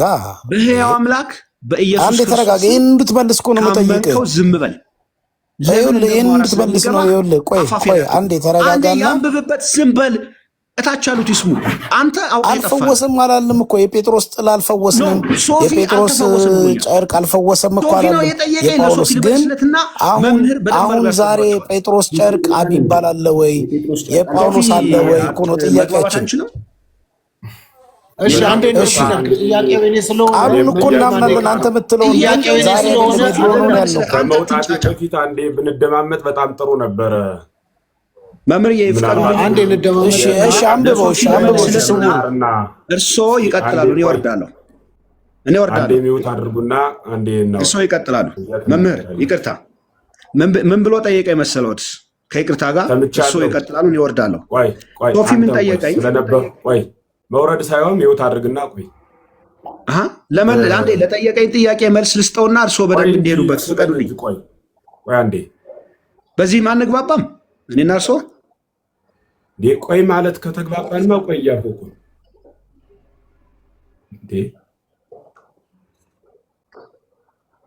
በጣም ጥሩ። ቆይ ካድሬ አልጠየቅም። ቆይ ወንድም ማለት አንዴ እንደማመጥ ደሱ ጥያቄ ልመልስልህ። አዳምጥ ወንድም ማለት ቆይ አንተ ሰምተናቸው ሳይሆን እንደሱ አሁን ጥሩ መስማት የምትችሉ ከሆነ አንዴ አዳምጡ። እንዲያ ከሆነ ነው ለተባባ ምንጭ።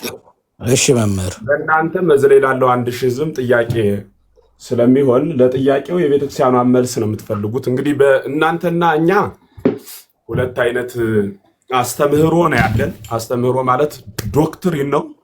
ያ ዶክትሪን ደግሞ የኖረን የየራሳችን የሆነ አስተምህሮ ስላለን ነው ማለት ነው። እኛ የቤተክርስቲያኗ የራሱ አስተምህሮ አለን፣ የእናንተ አለ። እናንተም የኛን እኛ የእናንተን ማንበብና መቀበል ከቻል ሁለቱም አያስፈልግም ነበር ማለት ነው። ስለዚህ የግድ እናንተ ያላችሁት ሐሳብ ላይ ብቻ ሰው ትኩረት እንዲያደርግ ወይም ወደዚያ እንዲሳብ ማድረግ ተገቢ አይደለም። ሁሉም በነፃነት ሐሳቡን ይሰጣል። ከዚያ በኋላ ደግሞ እንዲሁ እየተማማርን እንቀጥላለን። ጌታ መንፈስ ቅዱስ ሁላችንን ይረዳል። ወደ ጥያቄያችሁ ሲሄድ አንተ አሁን ካድሬ የሚለው ወንድሜ ደጋግሞ ሲያነሳ የነበረው በህይወተ ስጋ እያሉ እውነት ነው። አዎ ክርስቶስ ከነርሱ ጋር ተዋህዶ ስለሚኖር እነርሱም ደግሞ ከክርስቶስ ጋር ስለሚኖሩ ይቻላል። ካረፉ በኋላስ የሚል ጥያቄ ስታነሳ ነበርና ከረፍት በኋላም እኔ እስከ ዓለም ፍጻሜ ድረስ ከእናንተ ጋር እኖራለሁ ነው እንጂ ያለ ስትሞቱ ለያችኋለሁ ያለ ጌታ የለም። ሲቀጥል ደግሞ ተዋህዶተ ስጋ ወነፍስ ነው ጌታ ሊዋሃድ የሚችለው ከነፍስም ከስጋም ጋር ነው። ነፍስ ረቃበት የማይዋሃዳት አምላክ የለንም። የሚኖረው ከነፍስ ጋር ሁሉ ነው ያልሆነ ነው። ስለዚህ ቅዱስ ጳውሎስ የምንለው ቅዱስ ጴጥሮስ የምንለው ነፍስ አለው። ነፍስ ካላቸው ከዚያች ነፍሳቸው ጋር ለዘላለም ክርስቶስ ተዋህዶ ይኖራል። አንድ ነገር አድርጉልኝ በቃ መምህር አንዴ እኔ መምህርንም ልጠይቃቸው ነፍስ ከሆነ ጠይቃላችሁ። አንዴ ጊዜ ካድሬውም አንዴ ቢዩት አድርጉና ከሐዋርያቱ መካከል 12 ነበሩ። አንዳቸው በአንዳቸው ስም አጋንንት ያስወጡበት መጽሐፍ ቅዱሳዊ ማስረጃ ለምሳሌ ጴጥሮስ በሌላኛው ሲያስወጣ የነበረበት መጽሐፍ ቅዱሳዊ ክፍል ወይም በራሱ ስም ሲያስወጣ የነበረበት ክፍል ካለ አምጡልኝ እስቲ። መጽሐፍ አይደለም ሁለተኛም ፓስተር ይኸውልህ መምህር የሚጠቅሱት ጥቅስ ኮንቴክስቱን እንትን የሚላል እስከ ዓለም ፍጻሜ ከእናንተ ጋር ሆናለሁ አሉ ይላል። ዛሬም እኛ ያን ቃል እናምናለን። እስከ ዓለም ፍጻሜ ክርስቶስ ከኛ ጋር ነው። እኔም ዛሬ በህይወት ያለው ሰውዬ በህይወት ስሞት በእኔ ስም አጋንንት ያወጣል መውጣት ይቻላል ወይ? እነኛ ሰዎች እንደኛ ስጋ የለበሱ ሰዎች ናቸው፣ ሌላ ሰዎች አይደሉም። መጽሐፍ ቅዱስ ላይ የተጠቀሱ ሰዎች እግዚአብሔር የሰራባቸው ነው። አምነን በክርስቶስ የዳንን ሰዎች በህይወት እያለን በስሙ አጋንንት እንድናወጣ አውቶሪቲ ተሰጥቶናል። ቅድም ስውሩም ሲያወራ ነበር የማርቆስ 16ን አንስቶ ያመኑት እነኚህ ምልክት ይከተሏቸዋል ብሎ በስሜ አጋንንት ያወጣሉ የሚለው ያመነ ሰው መለያው የሆነውን የተናገረው ማለት ነው። ይሄ ዛሬም ላለ አማኝ የሚሰራ ነው። ከዛ እኔ በህይወት ከጠፋሁ በኋላ በእኔ ስም ሰው አጋንንት ሊያወጣ ነው። አሁን መምህርም እንትንም የሚያምኑት ማለት ነው በክርስቶስ የተከፈለው የደም ዋጋ ማለት ነው እነ ጳውሎስን እነ ጴጥሮስን የሚወክል ነገር ግን ዛሬ በስሙ ያመነውን እኛን የማይወክል አይነት አድርገው ነው የሚያወሩት። እንደዛ እነሱ በሚሉት ኮንቴክስት ከሆነ በጌታ ኢየሱስ ያመነ የትኛውም ሰው በህይወት ባይኖርም ማለት ነው በህይወት ባይኖርም በስሙ እየተጠራ አጋንንት ያወጣለሁ። መጽሐፍ ቅዱስ ደግሞ ስሙ አጋንንት የሚንቀጠቀጥለት ስሙ ከስሞች ሁሉ በላይ የሆነው ጌታችን ኢየሱስ ክርስቶስ ብቻ እንደሆነ በሱ ስም እንደሚወጣ መጽሐፋችን ይናገራል አበክሮ እና ኮንቴክስቹዋል የሚጠቅሱት ጥቅስ በጣም ብቻ የሚለውን እማይል ነው አትጨምር። እማይል ያልተጻፈውን ስትጠቅስ የተጻፈውን ነው እኛ የምናነብልህ መጽሐፍ ቅዱሳዊ። በአንተ ስም አጋንንት ይወጣል ስውሩ እሳተ ጎመራ ብቻ የሚላለ መጽሐፍ ቅዱስ ላይ አትጨምር እያልኩ ነው እየጠየቀ ያለው። ቆይ በአንተ ስም ይወጣሉ ያጋንንት ተናገር። ቆይ ስውሩ ዝም ብለህ ይኸውልህ ዝም ብለህ አንዳንዴ ይኸውልህ መምህር ናችሁ ብለን ስናከብራችሁ የተጻፈውን እኛ እንደማናቅ እናንተ እንደምታቋርጓቸው አታውሩ። ተረት ተረት አታውራችሁ። ቆይ ስውሩ ቆይ እስኪ አክሊል አትጨምር አይደለም ተረት ተረት አታውራ። ተረት አትቀባጥር። እኔ ጋር አንድ ጊዜ ምን አይነት ቀባጣሪ ብቻ የሚል አንድ ጊዜ አንዴ ባካችሁ አትዋሽ። በመጽሐፍ ቅዱስ ላይ ለሰው ጠበቃ ትሆናለህ፣ ለኢየሱስ ክርስቶስ ጠበቃ ሳትሆን። አንዴ አክሊል በጣም ይቅርታ የሚያስማማ ነገር ልንገራችሁ ለሁለቱ። አሁን ስውሩ ብቻ የሚል አምጣ ብለሃል። ኦኬ ብቻማ የሚል በደንብ አለ መጽሐፍ ውስጥ። የት ጋር አለ ካልክ ያመነ የተጠመቀ ይድናል፣ ያላመነ ግን ይፈረድበታል። ከዛስ ያመኑትንም እነዚህ ምልክቶች ይከተሏቸዋል። ምን? በስሜ አጋንንትን ያወጣሉ፣ በአዲስ ቋንቋ ይናገራሉ፣ እባቦችንም ይይዛሉ፣ የሚገድል ነገር ቢጠጡም አይጎዳቸውም፣ እጃቸውን በደዌዎች ላይ ጭናሉ፣ እነርሱም ይድናሉ። በቃ እኮ ተናገረ እኮ። ያመኑት እነዚህ ምልክቶች ይከተሏቸዋል። ሶፊ ቆያ እኮ ላሳይ ነው አላብራል። ብቻ የሚለውን ላሳያ። ብቻ የሚለውን አንዴ ላሳያችሁ። ብቻ የሚለውን ላሳያችሁ። እሺ ቆይ ብቻ የሚለውን አንዴ ላሳያችሁ። ብቻ የሚለውን አንዴ ላሳያችሁ። ምንድነው አመት እኮ አላወራም እኔ እኮ ከፈለኩ ብቻዬን ከፍቼ ዝም ብዬ መጠለፍ እኮ እንድንማማር። ይሄው ላሳያችሁ። ያመኑትን እነዚህ ምልክቶች ይከተሏቸዋል። በቃ አንድ አማኝ የሚከተለው ነገር ቢኖር በስሙ አጋንንትን ማውጣት ነው። አንድ አማኝ የሚከተለው ነገር ቢኖር በስሙ አጋንንትን ያወጣል። አለቀ። ግን ምን ያስማማኛል ከእናንተ ጋር? ኦርቶዶክሳውያን መጽሐፍ ቅዱስ ብቻ ብላችሁ ስለማታምኑ ከሌላ አምጥታችሁ ብትጠቅሱ በጣም ፈቃደኛ ነኝ፣ አልቃወማችሁ። ምክንያቱም እናንተ ከመጽሐፍ ቅዱስ ውጭ የምትቀበሉት ስላለ። ስለዚህ ሊያከራክረኝ አይችልም። እሺ አንዴ ስመኝ አውሩ። በቃ እናንተ እንደውም አላወራም። ቆይ እንጂ እያወሩ አላወራም ምን ማለት ነው? አውሩ። በቃ ይኸው አላወራም ካሁን በኋላ።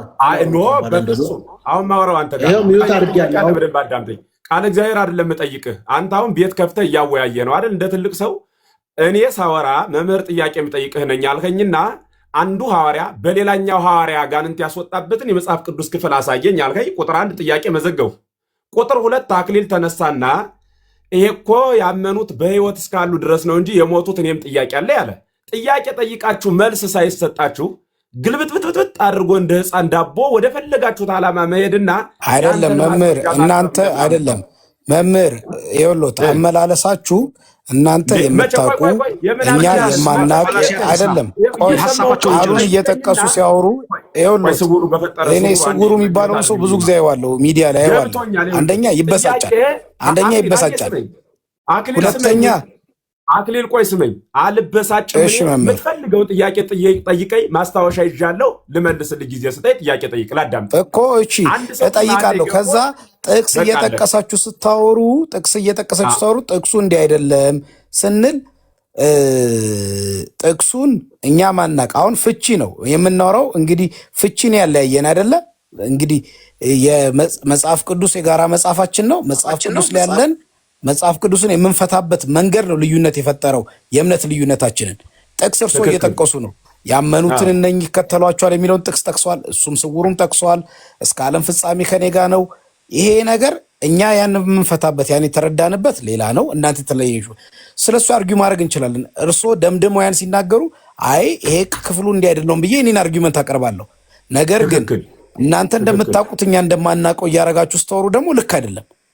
ሁለታችሁ አውሩ ብለናል። ሁለታችሁ ራሱ መምህርና ስውሩ ጋር እንደማትስማሙ እኮ ያስታውቃል እኮ። የቤተ ክርስቲያን እኛም ኦርቶዶክስ ነበርን እኮ። እዚህ ላይ መጥቶ የሚወራው ወሬ የቤተ ክርስቲያን አስተምሮም አይደለም እኮ። እኔና መምህር ከዶግማው ከቀኖናው ከትውፊቱ ውጭ አናወራም። እኛ ዶግማ አለ፣ ቀኖና አለ፣ ትውፊት። እኔ ብሳሳት እሳቸው ቢሳሳቱ ዶግማው ቀኖናው ትውፊቱ የተሳሳት አይደለም። እኛ አንድ ሀሳብ ነው ያለን፣ የቤተ ክርስቲያን ሀሳብ ነው። ፖለቲካ አትስራ። እኔና መምህር ያልተግባባንበት ሌላ ጉዳይ ሊኖር ይችላል። በቤተ ክርስቲያን ግን አንድ ነን። ለምን? እሳቸው የሚነግሩኝ ከመጽሐፍ ቅዱስ ነው። ሶፊ ምን ጠየቀኝ? በጴጥሮስ ጨርቅ አጋንንት ይወጣል ስለው አሳየኝ አለኝ። ላሳየው ስል አፈናችሁኝ። መምህር ሲመጡ ያን ተጠቅማችሁ አፈናችሁኝ። መብታችሁ ነው። እሺ አንድ ጥያቄ መልሱልኝ ሁለታችሁ። በአሁን ዘመን አሁን ባለንበት ዘመን ከኢየሱስ ስም ውጪ አጋንንት ይወጣል? መጽሐፍ ቅዱስ እንደዛ ያስተምራል? እሱን መልሱልን። በኢየሱስ ስም ውጪ በሌላ ስም ከኢየሱስ ስም ውጪ አጋንንት ይወጣሉ ወይ ብላችሁ ታምናላችሁ ወይ? ቤተክርስቲያናችሁ እንደዛ ታስተምራለች ወይ?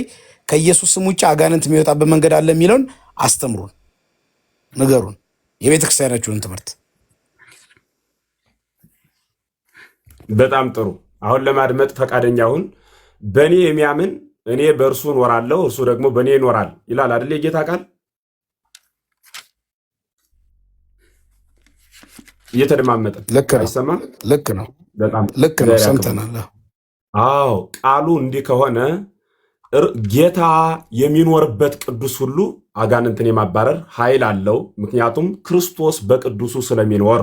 ጥቅስ አሁን አስቀድሜ የነገርኩ እርሶም ቢሞቱ በእርሶ ስም አጋንንት ይወጣል። ቆይ እንጂ ለ30 አታውሩ። እኔ ማወራ አንድ ሰው ብቻ ነው የሚመልስልኝ። እሱ ቀጥታ እኮ ነው የመለሱት። በቂ ስለሆነ ነው ለተጠየቀው ጥያቄ ገብቶሃል? ይሄ መልስ ቀጥሎ ማጥራት ስለሆነ ነው አይደለም። ስለዚህ በእርሶም አሁን እኔ ተቀበልኩ። አንተ ካድሬ ለምን ዝም ብለህ አታዳምጥም? ሶፊን ልጅ ለምን አታስቆመው? ሁል ቀን መበጥበጥ ነው እንዴ ስራው? ሶፊ ለምንድነው ብሎክ ያደረገኝ? ያንን ከመምህር ጋር በስርዓት እያወራ ነው። ስለዚህ ብሎክ አድርገኝ አንተ። አዎ ያኛውን ደግሞ ስልክህም አይሰራም። መምህር ይሄ ካድሬ ሁሌ ጣልቃ ይገባል። ችግር አለበት። እንዳትገባ በኋላ እንዳትገባ። አንዴ ይጨርሱ። ይኸውልህ እግዚአብሔር አክብርህ። ከወንድም አለም ቆይ ስመኝ፣ ጥያቄ ጠይቃል። አሁንም መልሱን በደንብ አዳምጥ።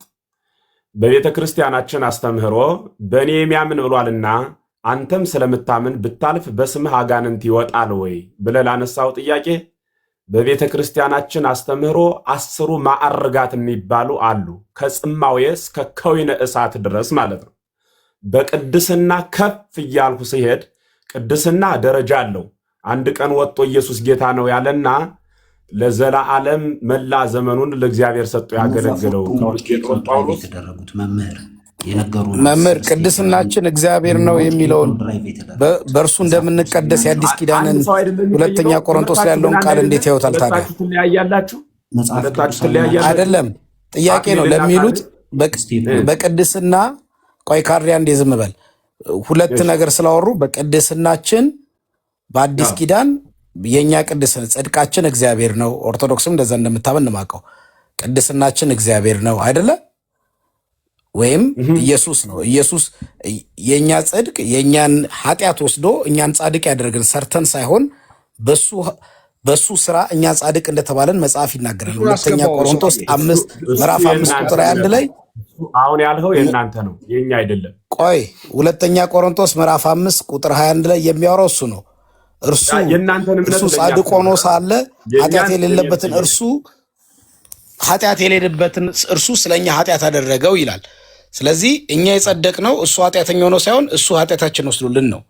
እኛ ቅዱስ ስለሆን ሳይሆን የእሱን ቅድስና ይዘን ነው። በቅድስናችን እኛ ከፍ የምንለው መጽሐፍ ቅዱስ ቅድስናችን እግዚአብሔር ነው።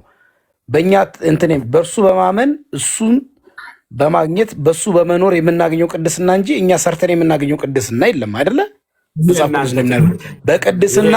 በቅድስና ከፍ የሚባለው እንዴት ሆኖ ነው ከፍ የሚባለው? በቅድስና እግዚአብሔር ይስጥልን። ጥሩ ጥያቄ ነው። መልሱን ስማ። በእኛ ቤተክርስቲያን አስተምህሮ በቃ በኢየሱስ ጸድቅ ያለው በቃ አለቀለት የሚባል እንዳለቀለት ሻይ ዝም ብሎ አልቆ የሚቀርብ ነገር የለም። በኢየሱስ ክርስቶስ እናምናለን። ያመነውን ክርስቶስ እስከ ዕለተ ሞታችን እስከ ሕቅተዋ ድረስ እርሱን በፍጹም ፍቅር እንከተለዋለን። በመሃል መደራገም፣ መውደቅ፣ መነሳት ሊኖር ይችላል። እስከ መጨረሻው ሕቅታ ድረስ ባለቤቱን መከተል ግን ሰማያዊ ያደርጋል ማለት ነው። የቤተክርስቲያናችን አስተምህሮ እሱ ነው እንጂ ዝም ብሎ አዲ የተአምረ ለነ ከመምንተ ንከውን ይላል ታላቁ ሐዋርያ ዮሐንስ ወንጌላዊ ሲናገር በመልእክቱ ገና ምን እንደምንሆን አልታወቀልንም ይላል። ይሄ ማለት ምን ማለት ነው? ለወድቅ ልሰናከል እችላለሁ እያለ ነው። ቅዱስ ጳውሎስም ማንም የቆመ ቢመስለው እንዳይወድቅ ይጠንቀቅ ይላል። ዛሬ የምናምን ቢመስለን ነገ በክደት እንዳንገለጽ ጥንቃቄ እንደሚያስፈልገን በበህቅ ልህቀ እንዲል መጽሐፍ በየጥቂቱ ማደግ ነው። አንድ ቀን በቃ ጨርሰሃል ተቀድሰሃል የሚባል አስተምህሮ የለም። ድህነት አሜን አባታችን ልክ ነው። በዚህ አምናለሁ። በዚህ ነው ማለት ነው። ልክ ነው አባታችን አምናለሁ ባሉት አሁን ምንም ልዩነት የለኝም በዚህ ልክ ኖት። እግዚአብሔር ያክብርልኝ። በጣም ጥሩ። እሺ ሌላ ጥያቄ ይቀጥሉ። አይደለም ልክ አሁን ባሉት አምናለሁ። ልክ ነው። ዕለት ተዕለት የእሱን እየፈጸምን መኖር እንዳለብን አንድ ቀን እንትን ብለን ኦቨርናይት የሚሆን አይደለም ህይወት እንደሚጠበቅብን እርሱ ይሄን ባሉት በደንብ አምናለሁ። አሁን ባሉት ማለት ነው። አዎ በዚያ ቅድስና ስትኖር ምድር ላይ በምታደርገው ተጋድሎ እግዚአብሔር ለእያንዳንዱ ጸጋ ይሰጣል። መንፈሱ አንድ ነው እኮ ያን መኖር የሚያስችለኝ ያመንኩት ጸጋ አይደለም መምህር፣ በኔ ስራ በኔ ጥረት ነው። ያመንኸው ጸጋ ባመንኸው ጸጋ ውስጥ ጸንተ የምትኖረው ያመኖር የምታደርገው ድርጊት ከፍ ወዳለው ቅድስና ያሳድጋል ማለት ነው። ልክ ነው። ክርስቶስ የመጣው መምህር አንዴ ይቅርታ ክልል በኦርቶዶክስና በፕሮቴስታንቱ አስተምህሮ አንድ ሁሌም ግራ ተጋብቶ ሲገለጽ የሚሰማው ሐሳብ ስላለ ዛሬ ላጥራው። በቤተ ክርስቲያን አስተምህሮ ብቸኛው በመስቀል ዓለምን የፈወሰው ተቀዳሚ ተከታይ የሌለው በቀዳማዊ ልደቱ ከአብ ያለ እናት የተወለደው በዳህራዊ ልደቱ ከቅድስት ድንግል ማርያም ያለ አባት የተወለደው ቤዛ የሆነን ያለ እርሱ በመስቀል ሌላ ቤዛ የሆነ የሌለ አንዱ ኢየሱስ ክርስቶስ ነው። ነሳ ደዌነ ወጾረ ሕማመነ የተባለው ደዌያችንን የያዘው ሕማማችንን የተሸከመው በሞቱ ሞታችንን የደመሰሰልን 5500 ዘመን እንደ ከባድ ቀንበር ተጭኖን የነበረውን ሞትና መከራ ያስወገደልን ነፃ አድርጎ የፈታን በአዳም መርገም የምትቀዘበዝ ነፍስ ነፃ የወጣችበት ከማይሰራ ኃጢአት የተፈታንበት ብቸኛው ጎዳና እርሱ ኢየሱስ ክርስቶስ ነው ማለት ነው። ይህን ኢየሱስ ክርስቶስ የሚተካ ሌላ ኢየሱስ የለም። ከዚህ ኢየሱስ ክርስቶስ ውጭ ሌላ ኢየሱስ ክርስቶስ የለም። ይህንን ድርጊት ለማድረግ አስተዋጽኦ ያደረገ የረዳው ያገዘው አይዞህ በርታ ያለው ማንም የለም። ለዚህ ይህን ድነት ለዓለም የሰጠ ኢየሱስ ክርስቶስ ነው። ይህን ሁላችንም እናምናለን ማለት ነው። የቤተክርስቲያን አስተምሮ ይሄ ነው። ክርስቶስ እሺ አይደለም ክርስቶስ ስናነሳ ቀርነ መድኃኒት ሆነችን። ቀርነ መድኃኒት ማለት መለኮትና ትስብእት የተዋሃደባት መድኃኒት ሆነችን ብለን ነው የምናምን። ከዚያ ቅዱሳኑን ስናምን ደግሞ ቅዱሳኑ ደግሞ ከእግዚአብሔር ጋር ሰው ደክመን ስንደክም ያጠነክሩናል፣ ያስታርቁናል ብለን ነው እንጂ ምናምን ድህነትን ዘባርቀንና ቀላቅለን አይ በእኛ ጥረት ነው ክርስቶስ መጥቶ የተሰቀለው ብለንም አናምንም። ሰው ንስሐ ገብቷል፣ በዚያ ክርስቶስ መጥቶ ስግው ሆኗል። ይሄ ያስማማናል ማለት ነው። ምክንያቱም መምህር ጥያቄ ልጠይቆት። አሁን በአንድ ወቅት ዲያቆን ያረጋል ሲናገሩ እንደሰማሁት ቤተክርስቲያን ማታውቀው ትምህርት የሚሉት አለ። ያለ ድንግል ማርያም አማላጅነት ፈለገ ጳውሎስ አንዴ ዝም በል፣ እየተማማርን ነው መምህር፣ ጥሩ እያስተማሩ ነው። አንበጣም እንጠይቃለን። ቅድሙ ከተመለሰልህ መምህር ተጠያቂ ብቻ ይሁኑ፣ ጠያቂሙ ነው። እሺ አይግለሰቡን እንተውና አሁን ስላሉ ለምሳሌ በዚህ የመጽሐፍ ቅዱስ ክፍል ወይም በዚህ ያለ ድንግል ማርያም አማላጅነት ዓለም አይድንም የሚል ጥቅስ ተለጥፎ ሲወራ እናያለን። ዓለም አይደለም መጽሐፍ ቅዱስ ላይ አይደለም እኮ ብዙ ኦርቶዶክሳውያን ሲሉ እንሰማለን። እርሱ ያምናሉ እሱን ያለ ድንግል አማላጅነት ዓለም አይድንም። መምህርዬ ይቅርታ፣ ለዚህ መልሱ ቤተክርስቲያን ዶግማዋ አሁን እሳቸው የነገሩ የተማረው የተጻፈው ከሆነ ይህን ጥያቄህ ብቁ አይደለም። ለምን እንዲህ ተብሎ የተጻፈ ወይም የተነገረበት ቦታና መረጃ አምጣ ስትባል ማምጣት አለበት። እናንተ ታምናላችሁ አታምኑ? ቤተክርስቲያን የሚባል እኮ ነው። ግን ለምን ጥያቄ እኮ ነው የምትቆሙት? ግን መምህርን አይደለም እየጠየቁ እኮ ነው። ይኸውልህ አታምናላችሁ አታምኑም እየጠየቁ እኮ ነው። ያለ ድንግል ማርያም አማላጅነት ዓለም አይድንም የሚለው ጥያቄ ለመጠየቅ ቤተክርስቲያኒቱ ድንግል ማርያም ደሟን አፍስሳ ስጋዋን ቆርሳ አድናኛለች ስትል ሰምተሃታል? እኔ አባቶች ሲናገሩ ሰምቻለሁ። ቅርብ ጊዜ የፈሰሰው የማርያም ደም ነው። ዶግማዋ ውስጥ ነገረ ድነት ላይ ወይም ሶተሮሎጂ፣ ክርስቶሎጂ፣ ነገረ ክርስቶስ ላይ ሶተሮሎጂ፣ ነገረ ድነት ላይ እኔ ወንድሜ እኮ አናምንም ማለት በቂ ነው እኮ አይደለም። አላምንም እንደዛ ብዬ ማለት ነው። እንዲህ አይነት መልስ ምን አስመለሰን? ጠማማ ሆነ ስትመጣ አሽሙር ስትመጣ እጠይቅሃለሁ። ለዛም ነው አፌ ላይ የምትቆምብኝ። ቤተክርስቲያን ድንግል ማርያም አንተ ዝም በል በቃ ዝም በል ሚዩት አድርግ። አንተ መምህር ጋር ላውራ ላይ ጥያቄው መምህር ጋር ላውራ። ዝም በል ይኸውልህ የተጠየቅከውን ወይ መልስ። ሰውሩ ቆይ አንድ ጊዜ እሳቸውን ስላከበሩናቸው በቃ መምህር አይደለም አንተ ዝም ብለህ ቤተክርስቲያን እንደዚህ አትልም አታስተምር። እኔ ደግሞ በቃ እንደሱ ነው መልስ። በቃ ሌላ ነገር ውስጥ መግባት አያስፈልግም። አላምንም እንደዛ። እኛ ደግሞ እንጠይቅ። እሺ ፈለገ ጳውሎስ ይቀጥላል። በቤተክርስቲያን አስተምሮ እንትና አክሊለ ፖለቲካ ስራ ስለሚሰራ ግድ የለም ፖለቲከኞች ፈለገ ጳውሎስ እንድትጠይቁ እኔ ፈቅዳለሁ። መወጣበት ሰዓት ምን አለው አላምንም እኮ እኔ ፖለቲካ አልሰራውም። እዚህ ጋር እኮ የሚባለውን እኮ ነው ያልኩት እኮ አይደል እንዴ? አክሊል አንዴ አዳምጥ፣ ቆይ ልጨርስ። እንትን ኦርቶዶክስ መስሎ ሌሎችስ ቢሉ አንተ ብለህስ ቢሆን አንተ ለጥፈህ ቢሆን እኔ ለምን እላለሁ? የሚባል እኮ ነው እናንተ ባደባባይ እኮ ነው እንዴ? ይሄ እኮ ይኸውልህ አደባባይ አባቶች የሰበኩት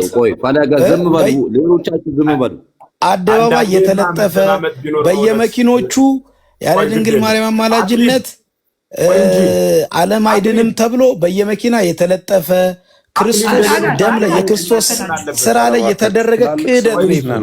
ክህደት እኮ ነው። ሰዎች ናቸው እናንተ ናችሁ። ክህደት ነው ይሄ በክርስቶስ እና ማንም ያለ የለም ራሳችሁን ያላችሁት። ከዛ ሳይወጡ ጥያቄን ጠይቀው መምህር ቶኒ መጠየቁን ይሄን ውሸታችሁን መጀመሪያ እመን። ይኸውልህ መጀመሪያ ይሄን ውሸትህን እመንና ለሌላ ሰው አትስጥ። እኔ ያልኩት አይደለም እኔ ያልኩት አይደለም።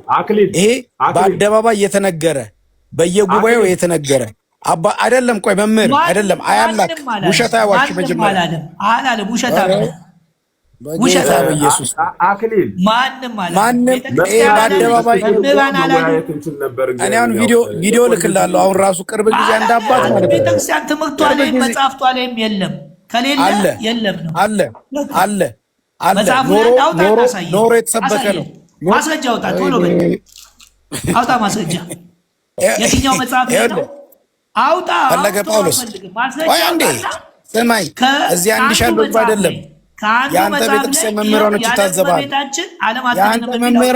ያንተ መምህራኖች ይታዘቡሃል።